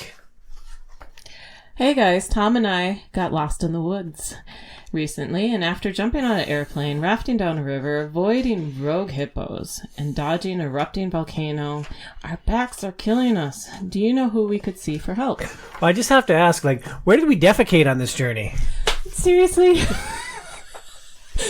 I deleted that for a purpose. Well, Phoenix, you should check out Premier Health. They have solutions for back pain, neck pain, jungle-related role-playing scenarios, and more. We suggest seeing Dr. Camille in Golden Valley, Minnesota. Learn more at premierhealthmn.com. That's premierhealthmn as in Minnesota.com. Should I start humming? Please do. Continue on. Next, we're going to discuss the movie adaptation of Congo. With an expedition to the African Congo ends in disaster, a new team is assembled to find out what went wrong. Directed by Frank Marshall, who has 19 directing credits. For this film, he was coming right off of Arachnophobia and Alive. This film stars Laura Linney as Dr. Karen Ross. She has 74 acting credits, including TMNT, Out of the Shadows. Tim Curry as Herkimer Homolka, 242 acting credits, most famously including Clue. Rocky Horror Picture Show. Come on, give his best work. I don't know. It's just Phoenix loves Clue. Oh, Clue! We wore out the tape as a kid. Yvette brought me into manhood. And a little bit of Mr. Green, but we're not going to talk about that. Hey, you do you, my friend. Dylan Walsh stars as Dr. Peter Elliott. He has 69 credits, including 100 episodes of Nip Tuck. Ernie Hudson is Captain Monroe Kelly. He has 255 acting credits, including the original Ghostbusters. Winston. And Lola No as Amy. She has 13 acting credits. The film released June 9th of 1955 and has an appropriate Metacritic score of 24. Oof. With 1 positive critical review, 8 mixed, and 10 negative. Phoenix, you are a movie buff and a hardcore Michael Crichton fan. How well did the movie capture the source material of Congo? Poorly. Very succinct. I appreciate that. To put you on the spot, better or worse than the live action of Cowboy Bebop? You're going to physically hurt her. No, Tom! It's a whole different genre that you're trying to make me... Oh, well, Congo tried to stay true to certain points of the book better than Cowboy Bebop live action did. So... That's all. So it's a better adaptation than Cowboy Bebop? I'm saying they stuck to certain points. Read between the lines. You won't say it. People should go back and listen to our Cowboy Bebop episode. Brian, how well did it represent the source material? I mean, it's okay. It hits a lot of the plot points, but without understanding the motivation of people more than... should I say that? The motivation of individual characters isn't super clear, and it's changed for a lot of them in the book compared to the movie. So I think it kind of gets muddled.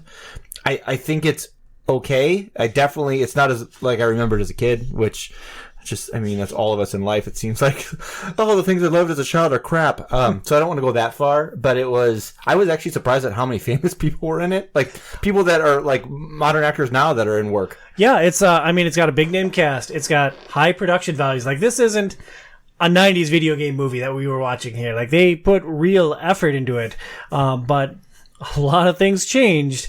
And we'll discuss whether or not that was a positive. Yeah. the way that you had put it earlier about how the plot points of the book keep snapping along, I think that was probably easy enough for them to write. And because that was easy enough to follow, that's the only saving grace here. Well, what were the most horrifying changes in the film, and why do you think they went in those directions? Karen Ross's character, there we go. They changed her entirely. She was the, I'm just going to go on the mission because the man I love is on the mission, and I'm going to go save him. And Travis, like the boss, was just a dick. and that's not how the book works. Travis is actually pretty well thought out, and he's pretty smart, and he's doing things really not out of greed or anything else. He's just like, okay, this is a competition, and I want to win. Karen just does it because of her unabashed ambition, right? And I think she wasn't necessarily a likable character in the book. No, and she shouldn't be. But I thought she was a very real character in the film. In the film adaptation, she was motivated by love. Phoenix, you're a woman, right? You're a romantic. Did you enjoy the changes? Did they make her more likable? With your romantic. I was just establishing credibility. If Tom's in the jungle, do you want to find Tom or a diamond? Go. Tom. No, I mean, it's sad to see that they made her motivation more based off of love, because I have no investment in the relationship. And we didn't watch their courtship. We don't know why it fell apart. We know that it was an ex-fiance. Yeah. Look, I thought they took an interesting character and just made her very, very flat. They made her flat. They didn't make her motivated like she was in the book. And I thought they could have done that, but again, were we just not ready to have a woman that was driven? But I mean, you have Alien with Sigourney Weaver, a very strong woman. You have Leia in Star Wars, and it's natural. Do you think that making Karen Ross pretty and more likable made a sizable impact on the box office for Congo, the film? Karen Ross in the book, though, is stunning. Like, they talk about in the book that she's a beautiful woman. She's just cold. Yeah. And I think clearly the decision was, we need something that maybe can be related to. Hamoka is brought on. Hamoka is the personification of all the bad aspects of Karen from the book. Yeah. And they're like, screw it, we still need this, so let's make another person. And let's give him a ridiculous name. Yep, and make it Tim Curry. I know. It's just... I like Tim Curry, but it's just he always plays the one character, and he's always a villain, and it's just like, you see Tim Curry. Oh, he's a villain. Okay. But, I don't know. I just wish they had made Karen Ross like Karen Ross was in the book. Just give her a little bit more dimension. And I had no investment in the relationship, so it's like, okay, why are you... I don't understand. I wanted her to find him because it was Bruce Campbell. That was the only reason, because I'm like, oh my god, Bruce. But other than that, you're right. There's no... Was it a good relationship? Was it a bad relationship? How long did this happen? They don't even talk about it. Like, I used to date him. Yeah. I have lots of exes that would not fly to the Congo to come get me. That's the thing. It's like, okay, if he's ex, why are you even driving yourself through this, godforsaken place to try to find him, It's like, but it was fascinating when we first started watching Congo. It's like, oh, is that Bruce Campbell? Oh, yeah. I love Bruce Campbell. If Chins Could Kill, one of my favorite books ever. So do you think that it was sensible to make a movie where one of the central characters is an animal that doesn't speak a language that most people in the viewing audience speak? It's tough, and that's why they did. So what they did in the movie is the technology that Amy was kind of pioneering was, it's an ASL kind of, so American Sign Language. It's basically a computer that they wear on their arm, and it senses their movements, and then it translates that to... Well, it's the Power Glove from Nintendo. Basically, that speaks. It's the Power Glove speak and spell. And then as they move their arms and they do their signing, it then gives an automated voice. Amy, good gorilla. Amy, Amy, Amy, Amy. It's annoying from a watching standpoint, but I get, considering I didn't know any of the issues with puppeteering that Tom will talk about here shortly. It makes sense why they did it, just to be functional, because otherwise it would have been like, if they had to do actual, like, straight up signing, that would have been really hard to try to figure out. I mean, it'd have to be subtitled, or someone would have to be repeating what she says at all times, which seems silly. So was it just a silly decision to make this movie? I don't think it was a silly decision. I think there's all the bones in here to have a good, maybe not as thought out adventure, but I think if Double Dragons the movie can get made, Congo can get made. And I would say that there was Double enough... Dragon the movie was kind of interesting. They had some really good world building in the beginning of that. We're just going to talk about Congo because I'm not going to touch that. We're not going to even touch that. It was a good setup. Oh my god! One of the guys, they're Stuff brothers. happened during that they're movie? brothers, and one of the dudes is straight up white. It's an Asian fellow and a white guy. Yet they're twin brothers or something. Like the premise broke out of the gates. But I think it's an easy enough simplistic adventure that I can see why they made it. It made a bunch of money. They certainly put money into it. Yeah, that was very clear. Was it a great choice? Maybe, maybe not. And if they made it again, you know that Amy would be just beyond CG'd through the roof, and there'd be subtitles there. That's what I was wondering, because I was trying to figure out when Mighty Joe Young came out, because that was completely CG as far as I remember. But I should have looked it up, because I don't know if you guys have seen the movie, but it's Charlize Theron with Bill Paxton, and it's a huge, not King Kong, but a gorilla that basically is the size of King Kong. But I mean, it was CG, and it was in the late 90s, I believe. So I mean. The technology was close, because like King Kong, LOTR, like those were late 90s, early 2000s. Yeah. Jurassic Park had CG graphics or CGI stuff that they were doing, and that was almost a year before or after. Yeah, actually, it's interesting. If you go on to Netflix, the movies that made us, you should watch the one about Jurassic Park. Really fascinating tidbits in that about the CG and stuff. So. Yeah, and Jurassic Park was beautiful, and it still holds up well because they were so good about being practical at times and CG at others. They didn't completely lean into the CG thing, which has been, I think, a fault of Hollywood here. Can be, yeah. Yeah. But with Amy, when I first saw her, I'm like, this is wrong. The whole face. Why is her face? Her face was wrong because they gave her the wrong head. Like, they gave her a lowland gorilla head because they thought it was cuter. So they changed the head of the gorilla. But they had the correct gorillas later in the movie, so it's like, okay, let's be consistent here, But it's the same decision with Karen Ross. Are they making aesthetic decisions? Like, are they making Karen more soft so she's more likable? Because otherwise, who are you supposed to relate to in the film? It's not Peter, because Peter's boring as film. Yeah. It might be Amy, who is the wrong species. And that's it. Yeah, I mean, they had Peter, but then they had that guy, which isn't even in the book. The assistant dude. Guy from True Lies. To help him, help Peter with Amy. But, I mean, Laura Linney did the role justice. I just, she could have probably did a good Karen Ross based off of the book versus... She's a good actress in general. She could have done it, but of course they had to rewrite it that the only reason she's going to the jungle is to save the love of her life. But they're not together. And they don't reunite. Yeah. And she doesn't fall in love with anybody else. Yep. So she flirts with Peter a bit. Yeah, but it's because Peter is the only dude, really, that has any interest. Monroe's there for the job. The gorilla she tried wasn't having it. Yeah. But I did miss in the movie was the consortium and causing them to try to beat the timeline. And then I missed Monroe's relationship with Amy, being part of the group. So those are the two things I missed from the movie. Yeah, because Monroe, in the book, they talk about how, and Phoenix had alluded to this earlier, Monroe is unique because he viewed Amy not as a gorilla, but just as a female. And, he just had this natural intuitive nature to, understand how she worked. Yeah. And that he was cool. Trusted her. And her, when she said something, he's like, okay, Peter, what is she saying? What did she say specifically? He's like, I want to know exactly what she said. Because he trusted Amy.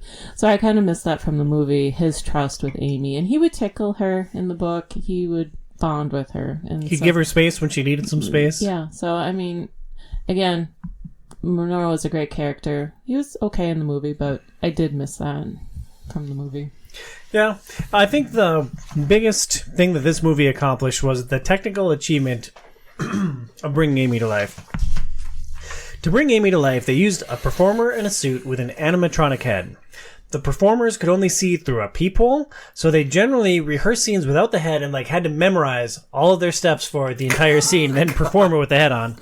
A separate performer, actually ironically named Peter Elliott, the name of the main character in this book, was a master gorilla suit performer who wore the suit for all of the action scenes.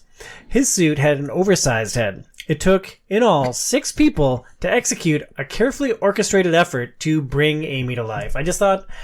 for all of this film's shortcomings, like, this was a step forward for animatronics in film, and I just wanted to call that out. Yeah, and in considering the limitations of kind of what you talked about with the puppeteering, and just looking at some of the locations where they're doing some of the filming, if you can't see, it doesn't look like that ground's all that even, so that seems like that'd be pretty challenging. Yeah. Well, I felt like the plane looked too old to be just shot down. Yeah, you called that out immediately. Kind of rusty. There's overgrowth on it. There shouldn't be if it was just shot down. So. Like hours ago. Yeah. All right, B. Is there any redeeming value to watching the movie Congo in 2024, nearly 20 years after it came out? I don't really think so. I mean, if you want to watch something kind of mindless that can be entertaining, I think that's fine. I think there's a place for that. But I also can tell you, it did not age really all that well. And to be honest with how short the book is, maybe the book is a better place just to kind of adventure into. Yeah, I mean, B-grade jungle adventure movie. If you like jungle adventure movies and like B-grade films, you can watch it. Is it really B-grade, though? Because, like, it has a big name cast. It has production values. Like, I've dumped all over it, but it wasn't a horrible movie. To me, it is. Okay. I wouldn't say it's cheesy, because with B grade I think of cheesy. That's where I think of Bruce Campbell, cheesy like type, Bubba yeah. Hotep. Yeah. Oh yeah, like that's, Okay. and I love that stuff because that kind of humor just makes me so happy. It looks like a blockbuster of another era, right? I guess like, that's a better way to like put when it. you think about Armageddon and oh my, Armageddon's amazing. They're flying and they're mining. It's amazing. And you look at it now and you're like, this is so bad. Why are we training miners to be astronauts? This is not cost effective. It's so weird. Sorry to sideline us, but I did not get into that movie. I preferred Deep Impact versus that one. I know. That's one I preferred. Phoenix doesn't want to see anyone saved. She's like, no, end it. They all deserve it.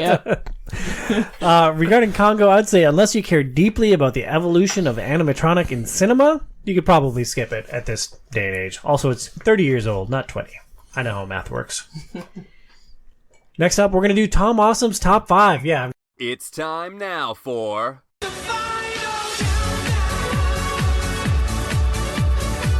Tom Awesome's Top 5 Countdown. 5, 4, 3, 2, 1. For our top 5 today, I'm just going to keep pointing at Brian nonstop, but I'm kicking it to Brian to rank his top 5 Michael Chrichton novels. Brian, what parameters did you use to shape the list?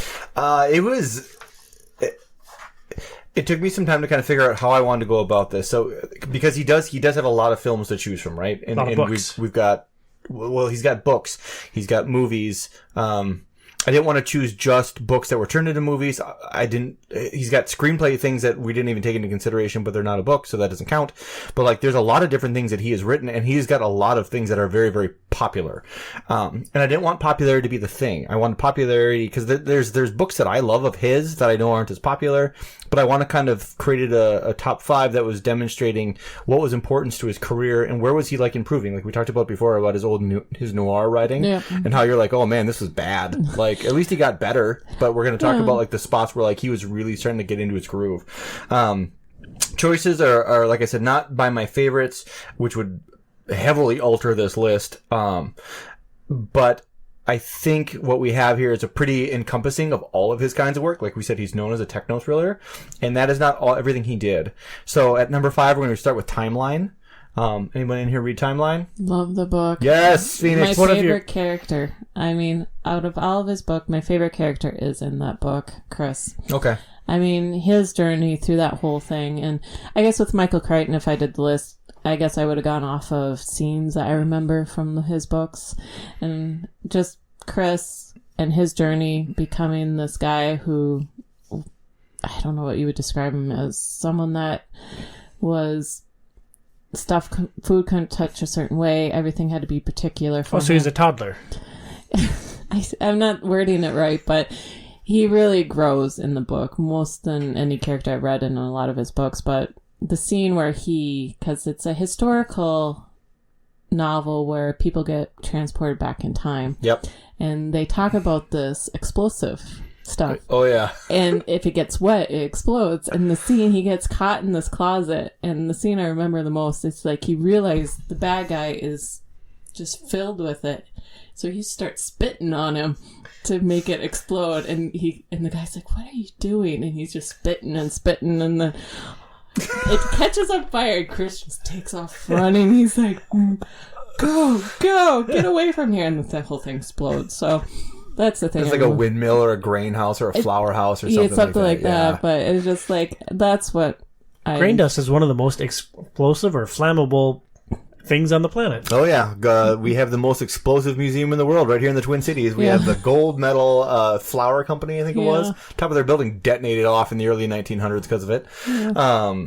So number 5 is Timeline. Timeline, and the reason Timeline's well loved is he really went into some heavy kind of understanding of what the history was of possibilities of realism with time travel. Yes. And so that was really fun to kind of read, and it was fun to have like a medieval setting. He hasn't really done that. He does a lot of techno stuff, so that was different. And it was interesting with that because, like the techno stuff, but also the history. He would talk about toilets back in the medieval times. It's just, he would throw in his stuff that he's done research on. It's like, oh, I didn't think about that. And, it's like, oh, that's interesting. So, yeah. And he again, I respect this man because he deep dives things, even to the point of maybe he shouldn't. But his knowledge on medieval toilets, second to none. Yep.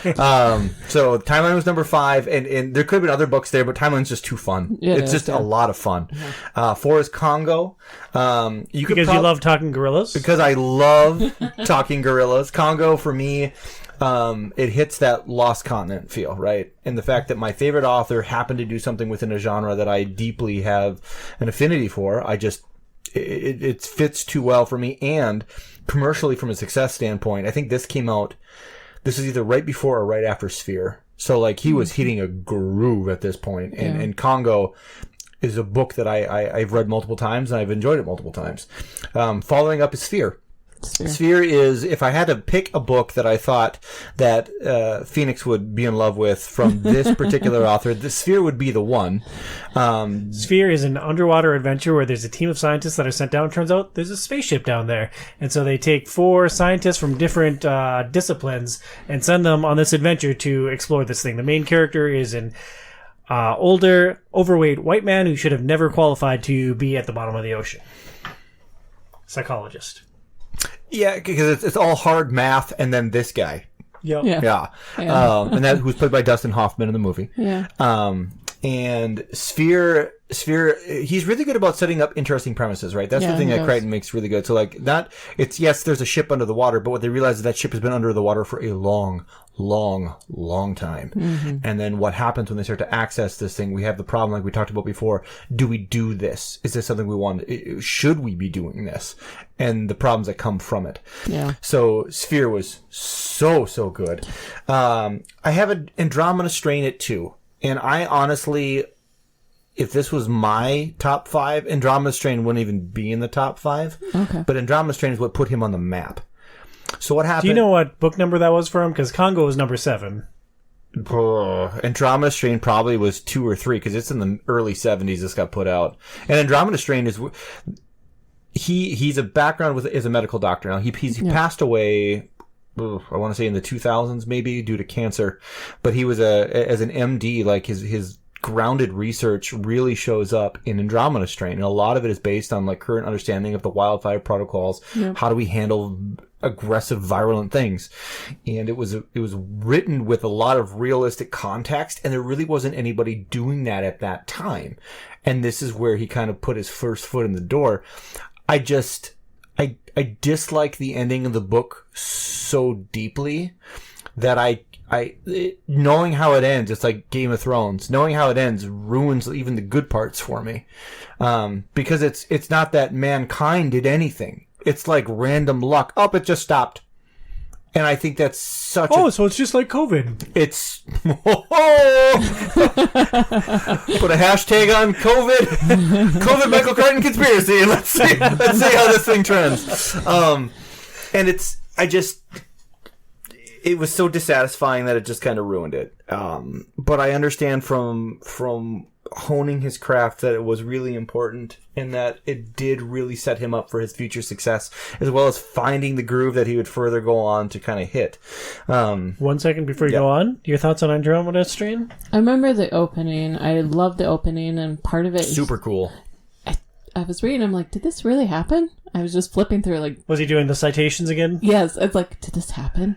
But yeah, I agree with Brian, because I didn't hold on to the book. I didn't, so it must have fallen off for me. I finished it, but probably because of the ending and stuff, I just didn't remember it as well. The opener's amazing. Basically, a town is everyone dies because suddenly their blood coagulates all at once. All of them die this way, except for like 3 or 4 individuals, and they have no idea why. Huh. But whatever this is, it came off a satellite and it kills aggressively and fast. It is wild. Yeah. So he's so good about setting that opening problem where you're just like, okay, I want to know so much more about this. Mm-hmm. So recapping your list, number 5, these are the most impactful Michael Crichton novels. Number 5 is Timeline. Number 4 is Congo. Number 3 is Sphere. Number 2, Andromeda Strain. What is your honorable mention, Brian? We got 2 of them. One is Disclosure.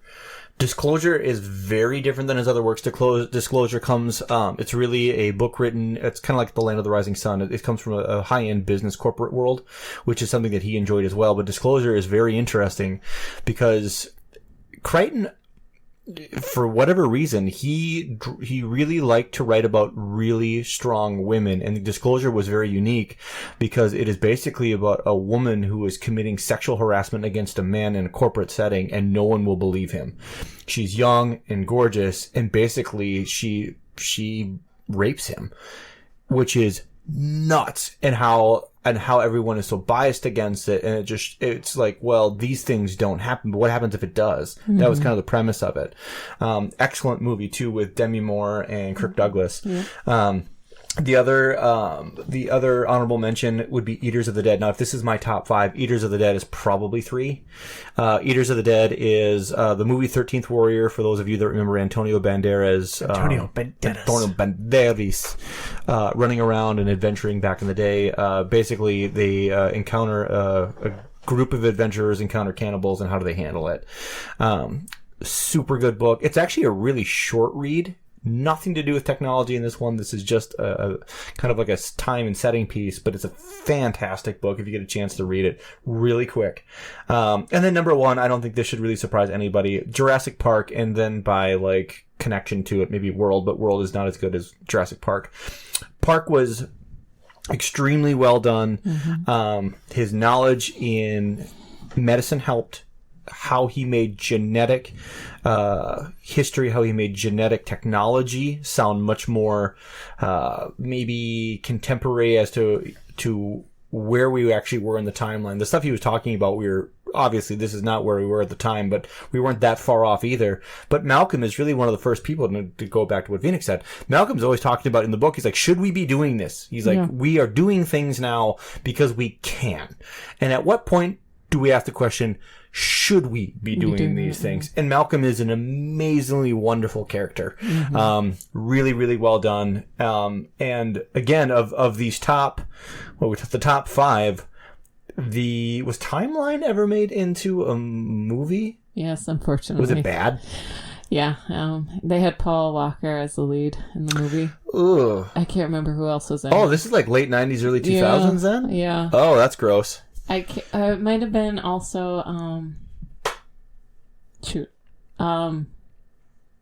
Eric Bannon might be the other actor with him. I don't even know who that is. Okay. I'm just assuming he's bad. So, like The Incredible Hulk? Yeah, The Incredible Hulk, the first one with Ang Lee's direction. Pretty crazy when we look at the top 5. 2 honorable mentions, right? We've got 7 books in total. All 7 of these made into feature films. Yeah. Like, that is bonkers if you think about it. Like, Stephen King has 1,000 books out, and he has 15 movies probably, but there really isn't anybody else like that. Mm-hmm. Crichton was like hitting it left and right, so that's pretty impressive. Like J.K. Rowling is 100% on her books, right? Well, yeah. J.K. Rowling couldn't do anything but her one genre. More than 100%, because one of those books got made into 2 movies, dude. Yeah. I think the struggle, when you look at some of these series, I can absolutely understand why people love them the way they do. Rowling's, for example, she's not a great writer, but she makes you care about the characters. That's enough, right? But when you have somebody that has jumped into multiple genres and excelled. That is really cool because you're starting to see a master at work, and there just isn't too many that are like that. No, not really anymore. I mean, I really enjoyed Prey because he talked about the nanotechnology, and there's that one scene that sticks with me because he thinks his wife's having an affair, but it turns out she's been part of this nanotechnology, and the nanotechnology takes over her body, and she's just ruthless, and it's like, you're not my wife. And then but that scene where he brings her into that magnetic chamber and hits the button, and the nanobots just separate from her body, and it's just this crippling woman dying. That's left, this husk. She's like, I am so sorry. Kill me. I just take care of our children. And then all of a sudden the nanobots take over her body, and she's back to this ruthless woman. And it's just, he does some of those scenes so well. And it's just like, and I really enjoyed Prey because of some of those scenes that he wrote. So. Yeah, and Prey didn't even make my list, and that was one of his later writings. It was, yeah. I haven't read Next. I was thinking about reading that one, but I haven't read that one. You're going to read it next? It's called Next. And you're going to read it next? No, I might try. Why don't you mark else. where this was on the podcast and edit that comment out? Because that doesn't deserve a time. Disagree vehemently. But I agree with the list. I mean, he has so many good books. I really would like to try Rising Sun again. I started it. That is where I fell off of Chrichton in high school. I fell off of him too because of Rising Sun. I would like to try it again, but some of the corporate books are a little bit harder to get through for sure. Yeah. Disclosure was interesting just because it was so wildly different than anything else I'd seen at that time. But he's really gifted, and I wish he was still around because I think there was more that he could have done more. Yeah. So. Well, there's our top 5 list of most impactful Michael Chrichton novels. If you take umbrage with it, go up at premierhealthmn.com and fill out their Contact Us form. And for our final topic today, we're going to break down The Lost Ruins of Arnak by Czech Games Edition. On an uninhabited island in uncharted seas, explorers have found traces of a great civilization. Now you will lead an expedition to explore the island, find lost artifacts, and face fearsome guardians, all in a quest to learn the island's secrets. Lost Ruins of Arnak combines deck building and worker placement in a game of exploration, resource management, and discovery. In addition to traditional deck builder effects, cards can also be used to place workers, and new worker actions become available as players explore the island. Some of these actions require resources instead of workers, so building a solid resource base will be essential. You are limited to only one action per turn, so make your choices carefully. What action will benefit you most now, and what can you afford to do later, assuming that someone else doesn't take that action first? Decks are small, and randomness in the game is heavily mitigated by the wealth of tactical decisions offered on the game board. With a variety of worker actions, artifacts, and equipment cards, the setup for each game will be unique, encouraging players to explore new strategies to meet the challenge. Discover The Lost Ruins of Arnak. Pretty good for having literally never read that after copying and pasting it in from the publisher website. Very impressive. I only stumbled one time. Released in 2020, Lost Ruins of Arnak was designed by husband and wife Elwyn and Min. Brian, Phoenix can't answer this, but how many games would you guess that they have designed between the two of them? It's a husband and wife combo. They're longtime employees of Czech Games Edition. How many games do you think they're credited with? Just judging by their names, I was confused were the games made after they dropped off the ring in Mount Doom or before. Like, very unique names. Okay, so you're looking at the answer. Like, you're looking at your tablet. You're looking directly at it. 4. Thank you for playing along. No, 1! This is the only game that they have designed. Interesting. I thought that was fascinating. It's their only credited game. Lost Ruins of Arnak has a Board Game Geek rating of 8.1. In Lost Ruins of Arnak, you're searching for a lost temple. You explore locations with archaeologists, you discover new dig sites, you purchase items, and harness artifacts to uncover the secrets of the temple. Brian, did this game successfully capture the theme of exploring lost ruins? I would say yes. The part of it is the game, how the game works with exploration. It does make it very, very interactive, and you do feel like you're exploring there's danger to it too, because you'll uncover things that maybe you have to deal with that you don't want to. But but a combination of how the game mechanics work and then the aesthetic that was created by whoever did the art design. There was actually a team of like 6 artists that worked on this game. They really deserve some love because the design of just some of the artifacts, items, the locations, the dig sites, like a lot of it was really, really cool. And I think that added just a lot to that kind of feel. Now, I was bad at the game and I didn't get a lot of artifact cards because they were on the other side of the table. Yeah, I was going to ask if you were aware that there are artifacts. I kept forgetting that they were there because I was on the opposite corner. Me and Phoenix were on the end. We were the cool kids in the back of the bus. And then Kelsey and Tom are buying all of these like cards and I'm like, I should probably do that. But it was too late. My game was broken. But it was, I think, for if they were trying to go for the kind of like the Lost Continent genre that we've talked about, they did a great job with the feel. Yeah, I mean, what Brian said, I mean, it's just the artwork, the feel of it, just gives you that sense of the Lost Continent, the jungle, exploring the ruined temples, and, you know, also the dig sites, digging, the way the tiles looked, it did give you that sense of exploring, digging up gems, gathering resources, exploring new areas. I think they did an excellent job with that. So yeah, thematically they crushed it. Yeah, like this game was wonderful, and I didn't realize how badly we needed a jungle exploration game in our library until we started playing this. Yeah. Throughout the game, you use your archaeologists to either gather resources at existing sites or to explore new locations. Each location is protected by a mighty guardian. Phoenix, did you enjoy the worker placement element of this game? Worker placement games are my Achilles heel. Which is something we learned in this podcast. We hadn't played a ton of them together leading up to this. We've played a couple, but I just never really fully understand the different mechanics to every board game, and now understanding what a work replacement game is, it is my Achilles heel. I get paralyzed. I start getting overwhelmed. There's just too many choices. I don't know, like, oh, which resource? What do I need to gather? That happened to me. Yeah, I just... I get paralyzed and I stop and I start buffering, like, what do I do? So it's a nice game to try to work through work replacements and try to feel my way through and figure out what I need to do.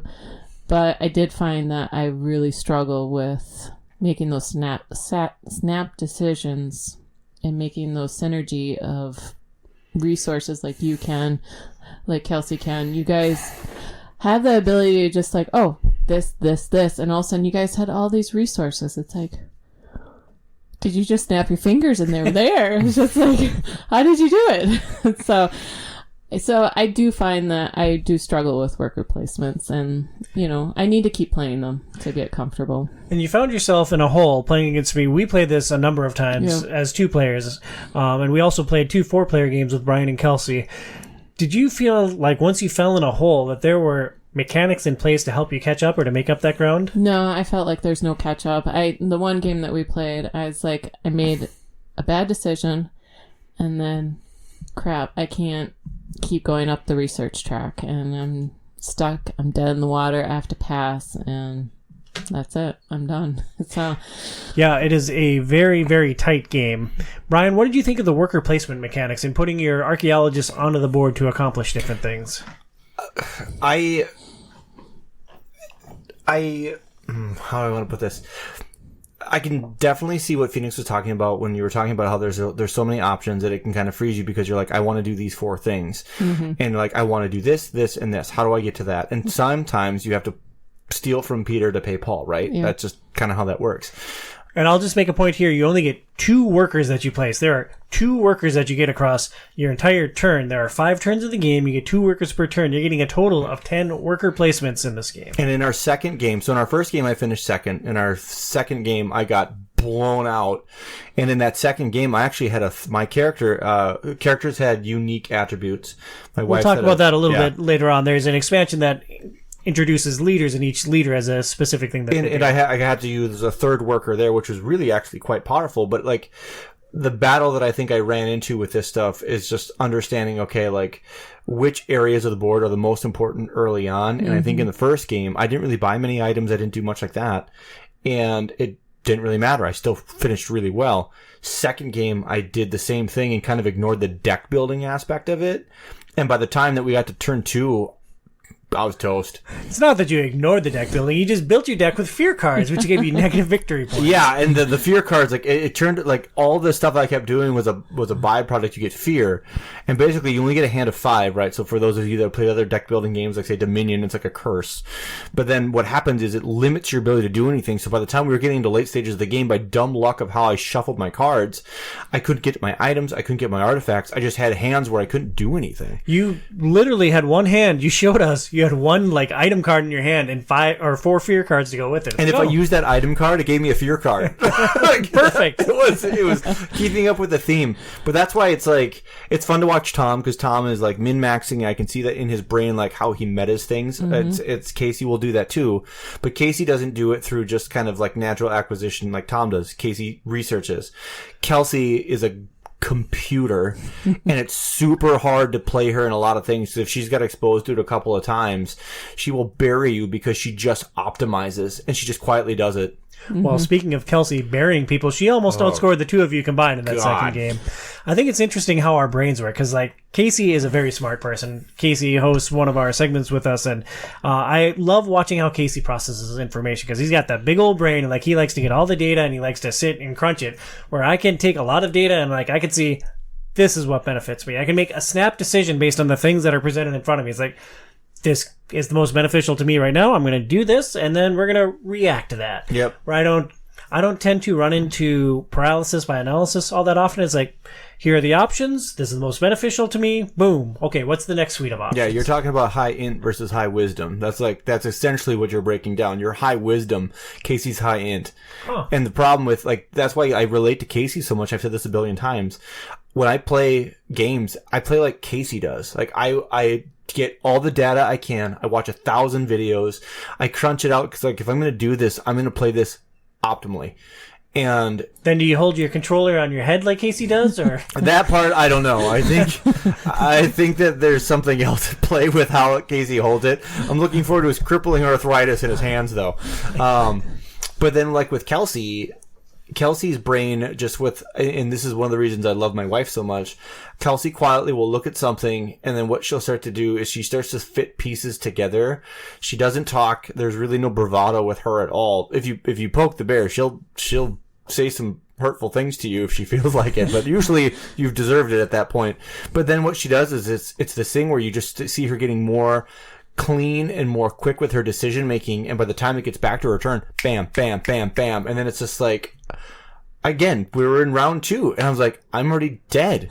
Like, what do I do for 5 more rounds? I sat there quietly trying to think if I could get out of this hole. There's no getting out of it. There's really, if you screw up in the first couple of rounds, there's really not much you can do to come back. Yeah, there is not really a catch-up mechanic at all. Another key element of this game is deck building. You start with a deck of 6 cards, and then you expand it with items, artifacts, and Brian's favorite, the fear cards. Yeah. This represents the accumulation of knowledge, the resources, and the tools necessary for a successful expedition. Brian, did you enjoy the deck building aspect of this game? As odd as it is, had I sat more towards the head of the table and was looking at the cards that we could purchase, I think I would have bought more of them. Because I was down at the end, and I always forgot they exist. I'm like, I didn't need those last game. I don't need them this game. Turns out I desperately needed those cards. Because what happens is it doesn't... It's a diminishing return kind of thing. You can be okay early on. You can score some points. You can get some victory points. You can do these kinds of things. But then later on, if you don't have these cards in your hand, you can fill your cards with basically cards that only allow limited decision making. And when enough of those occur, it basically stagnates you. And there's not much you can do to pull out of that. Yet I'm watching Kelsey bust out an artifact card or an item card. Tom was this way too. Anything they could come up with early on, they were buying. And I spent more resources early on trying to progress myself, but by the time we got to end game, without me paying attention to the deck building, got murdered. And these aren't big decks. I think we got 5 cards. You start with 6 cards in your deck and you draw 5 each turn. I think we finished with maybe 15 in your hand? How many do we have in the whole deck? Excuse me. How many do we have in the whole deck? Probably 12-ish. 12-ish? Okay, so you should have at least 2.5 variable decks. For me, I didn't have variable decks. Everything was a fear card. So, it was just like watching yourself slowly suffocate. Yeah, no, I've really grown to love deck building games, Ascension, and the Star Wars game that we've been playing a lot. But with this game, you're very limited. You have to be very meticulous in your deck building, because I love buying items. It's like, oh, this will help me. You buy a lot of items. Yeah, I do. I just like, ooh, resources. And how does that tend to play out over the course of the game? And, I just couldn't get the good card to come up, because, again, you're shuffling your hand so the fear could come up instead, and that fear really hinders you from progressing very well, because you can use the fear card as to travel one of the most basic sites. Only the most basic sites. Better resources are at better sites. You can't use the fear to get there. So if your hand is junked up with fear cards, it really, like Brian said, it just hinders your ability to accomplish different things. You couldn't travel, because you need to be able to discover new places to get more items, but you're locked into the basic spots. You couldn't even pay your way to get there. So it's just like, oh, I made a bad move. Yeah, and so, the deck building was an interesting aspect to the game, but I feel like the resources is what you really need to get ahead in this game. So the deck building helps you along, but you really have to figure out how to collect those resources to get ahead in this game. So, well, it's interesting because you spend a lot of time buying items, and I very rarely buy them. With the limited worker placement, I always prioritize grabbing other resources. Artifacts can be super important. For instance, there are 2 that give you the resources from locations without paying resources to travel. Like if you want to discover a new site, it's going to cost you 3 compasses. You get compasses by either going to a basic site that gives you 2 compasses. 2 of the 6 cards in your deck will give you a free compass, and those are basically your only mechanisms to either travel to new locations or buy artifacts. So I never went to the location that had gold. Like, if I could, unless it was a last resort, unless there was an item that I specifically wanted at that exact moment, maybe I'd travel to get gold. But otherwise, I prioritize getting the best resources that were on the board at any point. And there's gold. There is what's called a compass, spearheads, and red gems, and tablets. So the compass actually really isn't very high on the list at all. But my biggest error in the second game was I didn't generate compasses really to start with, and you need that to start traveling. And by the time I realized that, I should have been doing this more often, toast. Like it's you really, all the resources have a place, and you really do need all of them. The high end ones won't get you to the finish line by themselves. Yeah, I took a more parasitic approach. You didn't have the compasses, so you couldn't discover new sites, but I waited for Phoenix and for Kelsey to uncover new sites, and then manipulated my spot in the turn order. It's like, okay, well, I'm first next turn. Phoenix just uncovered a level 2 site. Awesome. I'm going to get first crack at that, and I am not going to pass that up for any force on planet Earth. Now I just have to find 2 travel icons that match. That's the thing. I mean, I have to realize you're not thinking 3 steps ahead. Your thought is this site gives me gems and tablets. I'm jumping on it. The most valuable spot on the board. Yeah. Where can I get the most bang for my buck right now? Because it's a race. Because if I wait and then you jump on that spot with the better resources, I can't possibly get it. So it's every turn I'm focused on what gives me the broadest range of the most valuable resources. Where I get caught in my head, it's what resources will help me up the track? So I'm trying to think 3 steps ahead, but I think that's where I start. That's the error I made, because then eventually you get to a spot where that's all you can do, and then that's toast. Yeah, and I just grab all the resources that I can. I'm I'll figure out what will apply to different areas later. Yeah. To actually reach the Lost Temple, you have to spend your resources to move up a tech track. This is represented by a magnifying glass and a journal, which reflect what you see and write about on your expedition. The research track is your primary vehicle to accumulate victory points. Additionally, it provides various boons like assistance that aid you on your journey. Phoenix, did you find the research track more fun or frustrating? For me, it was frustrating because I try as hard as I can, but I can never get up that track. I think only once I made it up to the very top. So that track is the bane of my existence. I'm still struggling to get up there, but I'll keep trying. I mean, we'll see if I get it sometime. So. Brian, fun or frustrating? I think it's both. It almost won me the first game, and it was really all I could do in the second game because I kind of hamstrung myself. I think it's interesting because it does give you benefits as you go up. It's very expensive to travel up the ladder. So like the second game where my error really had happened was I was like, okay, I'm going to get more large end resources so I can travel the ladder faster, but I didn't get to the top first. I eventually wound up choking myself out because of lack of resources. And that was a fight. So I think honestly, it's probably more distracting. I think that there could have been a better mechanism that they used instead of this temple ladder, because I think the exploring part was actually really cool. Mm-hmm. And I think the ladder kind of overshadowed that in certain ways. Like, there's level 1 locations and level 2 locations, and we very rarely went to level 2 locations because we were so busy burning everything trying to go up this stupid temple ladder. Well, it's also hard. It takes a lot of resources to uncover a level 2 location. It takes 6 compasses in addition to 2 travel icons, which each one of your cards will have 1 to 2 travel icons.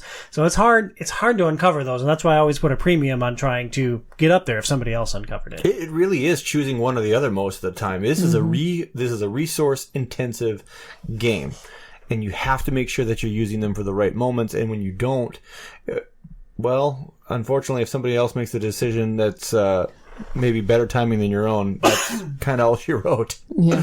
The seeds. To use the word fun with the tech track is a strong word, but it's necessary. For instance, if somebody makes it all the way to the temple and you don't, you're toast. It's game over. That gap in victory points from being just outside the temple to being in it. Plus, once you're inside the temple, you can spend resources to buy these tablets, which are just more expensive victory points. Like, you have to do it. And you have to do it to the degree that the other players are doing it.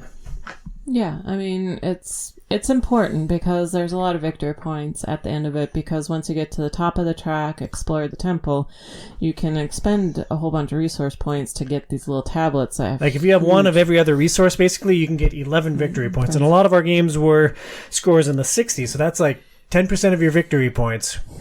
Yeah, I barely get halfway up, and he's already at the top and just paying out all these resources, and you get like 2 or 3 of the 11 tablets, and it's like, I'm not going to beat you.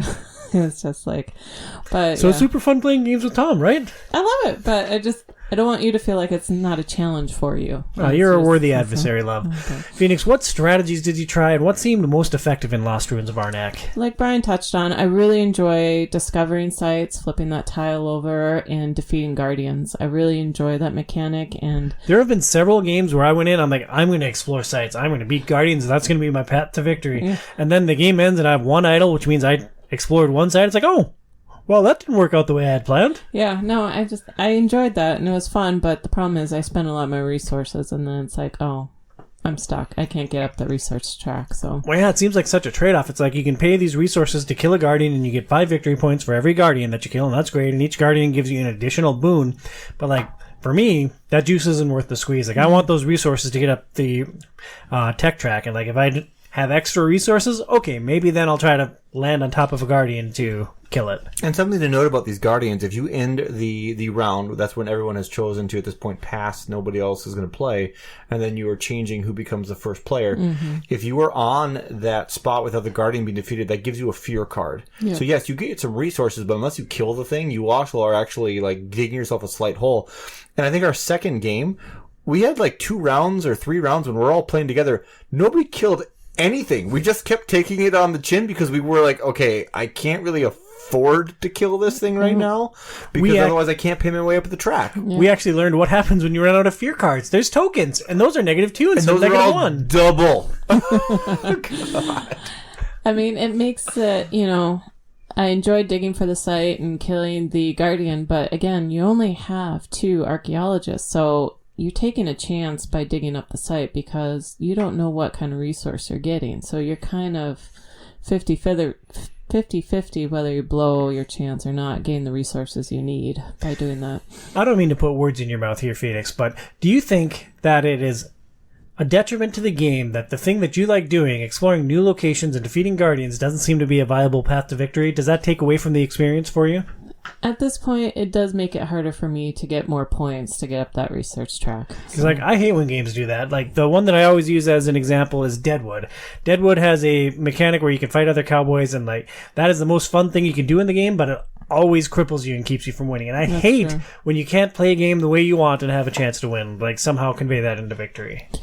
Yeah, I mean, it's hard because, you know, I struggle with trying to figure out how to make decisions because there's so many choices, but it does allow you to play the game multiple times without it feeling the same, I guess, allows more replayability for people. So Now, Tom, you won the game. You won game 1, and you explored and defeated what, like 4 or 5 Guardians? Yeah, that was my most heavily explored I was game going to ask, was that the most that you had done it in any of them? by far. Okay, and you won that one. Yeah. Technically, I've won every game but the last time that Kelsey played. Yeah. She went nuclear. It was unfortunate. I think she finished... She finished in the 80s. I was in the 60s. Okay. Whoa. So it wasn't even close. Still a lot. Yeah. Well, Brian, what did you try for your various strategies across 2 playthroughs? So the first playthrough was just like, okay, I'm going to work the ladder. I'm going to buy some items, but not many because they were on the other end of the table. So it's too far away for me to care about. And continue forward. And this is just a standard, like, dining room table. Like, it's not... You could stand up and look at the cards. Like, No, they were just too far away, Tom. Oh. Okay. Phoenix and I were at a distinct disadvantage. You and your privilege at the top of the table can tell me more about how you won. Can we notice that the people that sat at the top of the table both games won? Can we make that acknowledgement pretty clear? Tell me more about how you were so hard for you, Tom. That said, the first game I really focused on the ladder. That seemed to really pay off for me in a lot of different ways. I think I was smarter about getting the more minor resources first, because I didn't know any better, and that happened to actually be a lot more effective approach early on. Second game, I'm like, you know what? I'm going to go after the big ones. I'm going to go after spearheads. I'm going to go after gems. I'm going to really fly my way up this temple ladder fast. Worry about everything else later. But because of the lack of the lower end resources, I couldn't get more cards in my hand, which had to be purchased with either gold or compasses, the 2 lowest items. And because of that, my hand just kept building up with more and more trash until I could no longer move. there are mechanics for removing cards from this game. Generally, there are items that will let you exile a card, which takes it out of the game, basically. And you need some of those to mitigate your fear. One weakness that I have in deck building games is I am just neurotic about culling my deck. And like You are.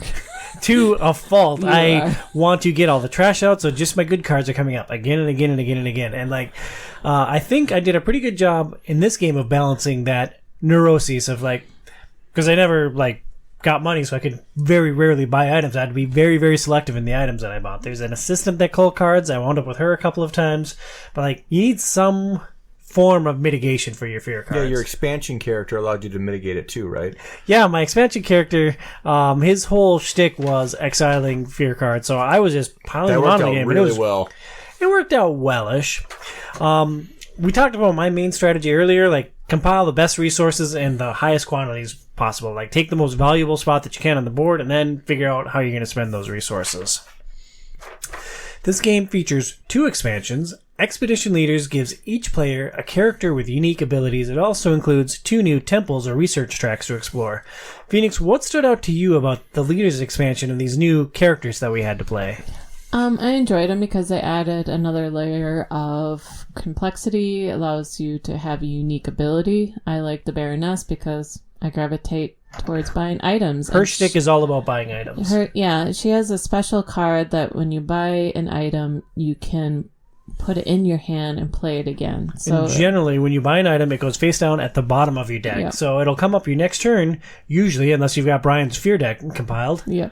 So her mechanic allowed me to use my items a little bit more because, I don't know, I gravitate towards buying items. But so that was very interesting to play with. I did try playing as a captain, and the captain was the character that Brian referenced earlier, where you get 3 archaeologists to place. instead of 2. He also has a unique wrinkle where you can place one of your archaeologists on your own player board and trigger one of the assistant abilities on the board. That's right. And his was interesting. I mean, you get the extra archaeologist to maybe get more resources, but I don't know. I guess I preferred the Baroness. So it'd be interesting to play with more of the characters to see if one clicks better for me to get up that research track. But, you know, Well, Still need to play around with them. There's also a falconer. She has a bird that you basically power up, and then the bird can trigger different abilities.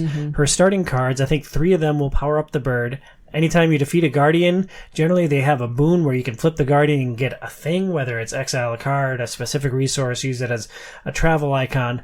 Her ability lets you flip that guardian over and it powers up your bird 1 space, and the top 2 spots in that bird are triggering a level 1 or level 2 location, regardless of anyone standing there or not. I thought the falconer was really interesting, and it seemed like you glommed onto that mechanic pretty well too. She was interesting. I mean, I liked her, but I guess I'm kind of leaning towards Mirrored Nest because maybe the items, I don't know, I like the items cards. I like the resources you can get from them. It's just, without having her ability to play the card right away, it's hard to get through your deck sometimes to get those item cards when you buy them. So the other 2 characters included in this expansion are, I forget what she's called. I call her Snack Lady. There's a character that only gets 1 archaeologist. You only get to place 1 dude on the board, but she has a mechanic where you can relocate that worker in different places. So you have 1 worker, but you start with the ability to relocate it once for free, so you have the 2 activations that everyone does. Then you can activate it another time for a gold, and then eventually, I think on the 3rd turn, you unlock an ability to activate it again.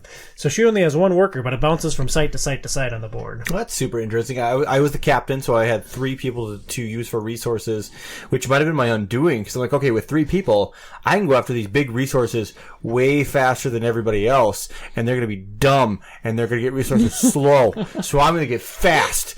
And then, unfortunately, I collected all the stuff that eventually choked me to death later. I choked on my own rubies. I'm rich, but I'm losing. It's like, it was a very unfortunate thing. And I think he did have some ability to do some more travel stuff. But the problem is I had so many fear cards in my hand, I couldn't go anywhere anymore. And then, well, there she goes. Yeah. The other character in the expansion is a Mystic. The Mystic is the most complicated of any of the 5 characters. The Mystic's whole thing is that they can exile fear cards with the basic cards in their deck, and then they can perform a ritual with those exiled cards. So I was taking as much fear as I could, and then I would exile those cards and they go in a special pile, and then I could perform a ritual to either get some resources, kill a guardian, or what's the 3rd thing? It was 4 resources. I triggered it a lot. I'm sorry, I can't remember. Yeah, I can't remember either. But they have 3 generally pretty good abilities, but each time you perform one of those rituals, it costs you one of your basic cards from the deck. So I think you have 4 cards in your deck that will either exile fear cards or it will perform a ritual. And once you perform that ritual, that card is gone forever. So I had to be relatively strategic. And early on, I walked into a corner in an early turn in the game. I'm like, oh, this probably just cost me the game in turn 2. And it did. I lost by 20-some points. Oh. Would you ever play as Mystic again, or is that done for you? I would do it again. Maybe not against Kelsey, because, if Kelsey and I play this game again, I'm going to be locked into the A game, because, she showed that she is up here, and, there is no room for trying new mechanics. That is a test of skill, and, either I'll win or I'll lose, but I'm going to put optimal effort into it. Yeah, and it's difficult because with Kelsey, she's only had access to the game once. Yeah. And then then she does that the second time. Well, what's the 3rd playthrough going to be? 3rd playthrough, she's just like, you should all quit now. I can already tell you the end score. Brian's got 4. Brian, out of those 5 characters, you played as the captain. What would be the next most interesting one for you to play? Oh, there's also, I completely missed the professor. I didn't use the professor because he felt like cheating. The professor's shtick is that when you set up the game, he has a briefcase, and you take 3 of the artifacts out of the artifact deck, you deal them to the briefcase, and only the professor can buy them. And they get some bonus resources that can only be used to purchase the stuff in their briefcase. That's very interesting.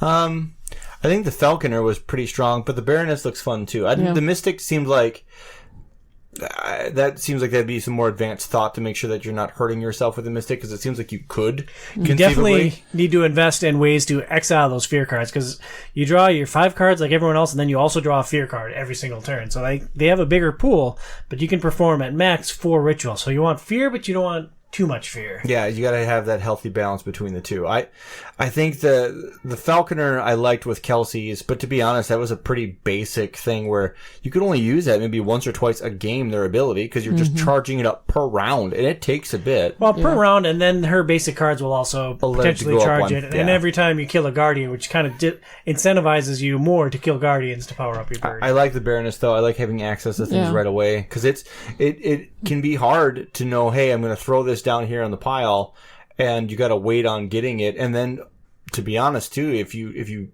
depending on how we shuffle, you might not see some of this stuff. So it was kind of tricky that way. Mm-hmm. Then the second expansion is the Missing Expedition. It allows 1 or 2 players to play cooperatively against the single-player variant of the game. It plays across 6 chapters. You unlock new items, artifacts, and assistants, reveal hidden bits of lore, and uncover what happened to your missing buddy. So far, Phoenix and I have played the first chapter. Feeny, what was that first experience with this cooperative experience like? Was it a positive change for Lost Ruins of Arnak? It was a positive change because we're playing cooperatively. So we're working together. We can talk about what cards we want to play, what resources each of us want to go after, because we have to work together to get up this temple. And there's this fog that's on the track of the temple track. So we've talked about this research track, and you have to pay resources to move up. Well, this game, it hinders you. You cannot progress past this point unless you clear the fog, and the fog moves up to the next point. So you have to work together to explore sites. And that's how you clear the fog. Like, you have to explore 2 sites in a 2-player game to have the ability to pay travel icons to move it up 1. So So I can no longer be parasitic and just wait for you to uncover locations. Like, we found out that you have to uncover almost every location on the board to move the fog up high enough. And that's my strong suit. I love exploring sites, so that worked well in my advantage. So I really enjoyed it because you get a story, you're working together, and there's encounter cards. And those encounter cards, what you decide at that point can hinder you at the end of the game, or it can help you at the end of the game when you score. So the decision you make with those encounter cards play at the end of the game when you tally the score. So I think they added a lot of complexity to the game, making it more in depth with the story, with the working together, and then the encounter cards. So I think it adds another layer that's enjoyable to the game. I really geek out in games where, like, you slowly uncover new content. Mm-hmm. It's like you accomplish this thing, and then you read number 17 in the book. You're like, oh god, where's number 17? I can't wait to like flip back here. Like, that is so exciting for me. And like, we're playing Tainted Grail, and that's like the heart of that game. It's like, I could play this every night forever. Mm-hmm. Forever. I think that the Missing Expedition expansion is easily the most fun I had with Lost Ruins of Arnak, and this game was already on a high for me. Yeah, you loved the game. Yes. Being able to like discuss how to best use our resources was just crazy fun. It gave us the opportunity to play together against the solo variant. And suddenly, I wasn't focused on racing to the most valuable spot on the board. Like, it was no longer, okay, there's the thing that I want, how am I going to get there? And if I don't get it, what's plan B? Like, it was if it was advantageous for Phoenix to claim a specific spot to get those resources, I could uncover a new location. I could expand our options. Or if there were good artifacts, we could talk about which one of us would benefit more from it. And just, I really enjoyed that cooperative aspect of like our shared resources and how we can best optimize this for both of us. Yeah, I mean, it allowed us to try to work together. And I do love the cooperative games because it's fun to work against the game, and it's fun to see if you can beat the game. So. We've been married for 9 years now. We've been together for like 15. I didn't realize how competitive that you were. Like, we were playing this against each other, and this game really clicked with me. And I don't really pull punches when I'm playing a game. Even with you, I don't roll over and let you win. Maybe I'm a terrible person. No, it's fine. I think Memoir 44 was the first time it cropped up because, I don't know, I was doing so good with Memoir 44, and then there's the one scenario we played, and I'm just like, I just kind of lost it. I'm like, frustrated with myself, and it was hard, and that happened with like the first or 2 times we played Lost Ruins of Arnak. I was just like, I was so down on myself, and I could see how frustrated you were, and that like puts me in a tough spot because like if I play a game, I'm going to play to win. Yeah. Maybe I win, maybe I don't. As long as I played to the best of my abilities and made the most of the opportunities afforded to me, I'm okay-ish if I don't win. Okay-ish. I guess I'm not like Casey showing my competitiveness in front on your of sleeve? me, on my sleeve or whatever. But yeah, I do have it. It's just, it's hard, if I lose. Kelsey and I have to dance around that because she's a athletics background. I was never good at athletics, so that we played baseball together, dude. Yeah. You and I sat on the bench a lot. I learned how to make that book score thing work. Yeah, I was a killer bookkeeper. That was pretty much what I did. But even if cribbage, like we can argue about that. Like, oh, you got skunked, and then now we're arguing about something slightly, or even like in Mario, if I get the goal before she gets the goal, I don't wait. That or might when be you a knock her problem. down the hole and kill her on purpose. Or when I'm panicking and we almost both die, but she dies. So it's unique that way. And like that's why I do like co-op games sometimes because I don't want to have to always have that interaction with my partner. Yeah. I love that I have an equal that I married, but I also don't need it to be combative. Mm-hmm. I don't need this to be a sparring session between the two of us at all times. Yeah. No, cooperative games are great because I feel like going back to the people that design the game, they have to make the game hard enough for you guys for us to try to beat the game. And a lot of times you don't. And that's what I find genius about people that can create games. And so it's fun that they were able to take this game that's a work replacement where you're competing against each other to, with this expansion, a cooperative game with a story. So I think it's very genius of them to be able to do this. So I know we're going to play more of the cooperative game because we both enjoyed that. Realistically, out of all the games that we own, what would it take for Lost Ruins of Arnak to come to the table for us again? Like, who is this game for? Who are we going to share this game with moving forward? I think we still can play it. I just think we'll need... That you hate it and no, it's just I just for me? need some space because, and when we do a podcast, we're constantly like, we got to play. It is hard. Like, this isn't necessarily a realistic representation of how we play games when we're prepping for a podcast. Like, we played Memoir 44 every night for a month. Well, I did enjoy that because that game is awesome, and it's awesome, tremendously balanced for two players. You have different scenarios. You have different setups, and so that Lost Ruins of Arnak is very samey. Yeah. There is a two-sided board. It's different temples, different research tracks, different travel costs. But other than that, like the core mechanics are the same. Whereas Memoir 44, you might have a completely different configuration or different units at your disposal. Like this game, you have your two workers. Mm-hmm. You're gonna put them on the board and get some resources, and then you're gonna spend those resources to move up the track. And the first so many turns seems like they are pretty. I think there's a way to min-max this game, probably. Like, hey, let's get the best resources possible and wait for someone else to open a site. In the first so many turns, you go this, and that's all you care about. And then, okay, once I get here, then this. I think that if I sat and like got a chance to kind of look at more about how other people play this and get an idea of watching other people's patterns, I think there'd be something that would be far more optimized that would show up, that would be wind up having to be almost uniform across all of us. Because the main randomness is like, oh, you discovered this at the site. What is it that you get? Outside of that, there really isn't a ton that's really like wild outside of the items and the artifacts that pop up. True. Well, Brian, how well did this whole experience come together for you? You played 2 4-player games to get ready for this podcast. You played the base game. You played the second side of the base game board with an expansion character. Like, how well did this come together? Are you excited at the prospect of playing any more Lost Ruins of Arnak? I would definitely play it again. It was not a game I was good at. This is definitely a game I would read about because I'd be like, okay, like, the second game was honestly not fun. I had a ball. I'm like, oh man, Brian's piling up those tiles that are double. I had hurt myself early, and then like I told Phoenix, like I stopped talking for half the match because I'm like trying to figure out how do I dig out of this hole. So I'm sitting there quietly, and it's like binary in my head trying to figure out, okay, what do I do to get out of this? Couldn't figure anything out.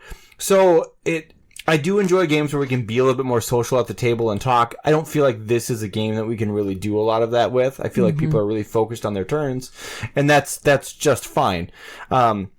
I'd want to learn more about this so that I could have more fun with it, because I definitely, the second time I played it in a way that was not fun. And just knowing that you're lost, knowing that you're dying, and knowing that you've got another 50 minutes of doing this is not optimal. I enjoy the game, even though it's my Achilles heel. I would like to keep playing it to try to get more comfortable with worker placement games. I'm going to poke at you here, because oftentimes it didn't seem like you enjoyed this game. Did you truly enjoy it, or are you just being nice for the sake of the podcast? No, I enjoyed it. I mean, it's allowing me to try to step out of my comfort zone, try to learn more about board games, and play a different style that I'm not comfortable with. Yeah. Could you see this game on like a regular rotation for us, something that we break out? Maybe not regularly, but semi-regularly. And like, who would we share this game with? Like, who out of our friends, family, people that we play games with, who do you realistically say us playing Lost Ruins of Arnak with? I mean, people that enjoy board games, I would say. You have like Joey. I can see Joey enjoying this. Joey and Adam. But they're both like hardcore, like core gamers. Yeah, and Billy might actually enjoy it. I mean, it might be a nice introduction for him for work replacement games, because Scythe, I think, is one, and he has the game and he'd like to play it, so I don't know if this would be a better game. I do enjoy Creature Comforts as an introduction to work replacement games, because it is a little bit simpler, and I would like to play more of that one to just try to get more better feel for them. But it didn't feel like this was super complex, though, which is good. I think you could easily jump in and kind of have your play. You definitely will find better ways to play later, and maybe ways that you think will be better later, but it turns out you're wrong and you've ruined your afternoon. Yes. Maybe not super complex, I agree, but it is visually overwhelming at first. There's a lot happening. Yeah. This and Sanctum, another Czech Games Edition game that we played for the Diablo episode of the podcast, literally everything that you can do in the game is available from turn one. So it's like, here's your full suite of options. Go nuts. It's like, that first playthrough, it's like, well, what holds value? Like, what is actually going to move the needle here? So I agree that it's not crazy complicated, but there's a little bit of a learning curve just getting familiar with what your options are and what's going to move the needle. I thought that the mashup of worker placement and deck building worked really well together, and I love this theme. I thought that the limited worker placement is very challenging, but the leader abilities maybe gave you some more viable paths to victory.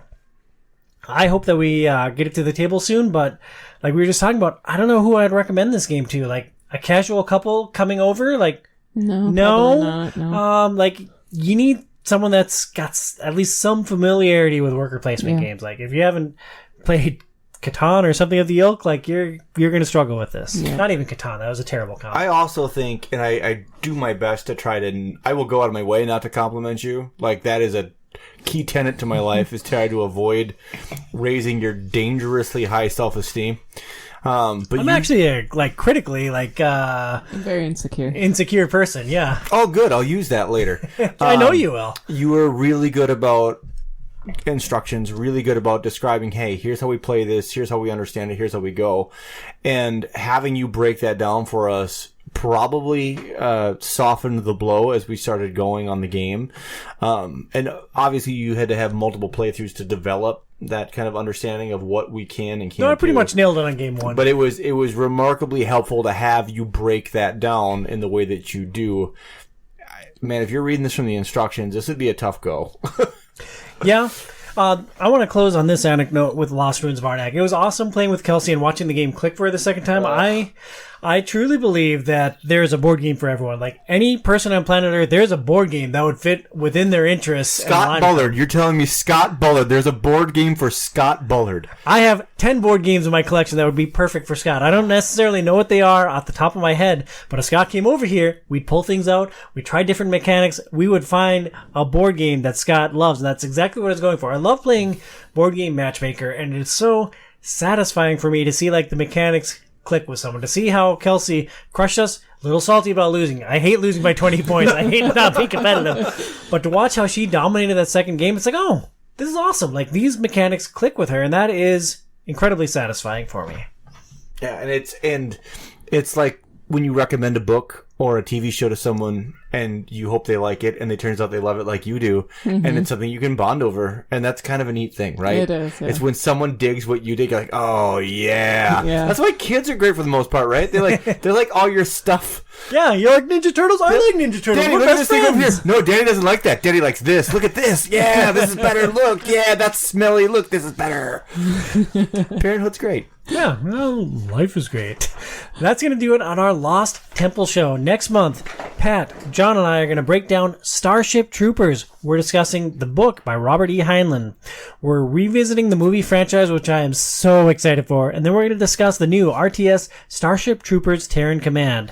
Thank you so much for listening to this episode of Outside is Overrated. Please review us on your favorite podcast platform and consider supporting our show on Patreon at patreon.com/OiO. For Phoenix at Phoenix Sidlogic OiO on Instagram, and for Brian at Not on the Internet, I'm Tom Sidlogic at Tom Sidlogic OiO. We'll talk to you next month. Stay inside, kids.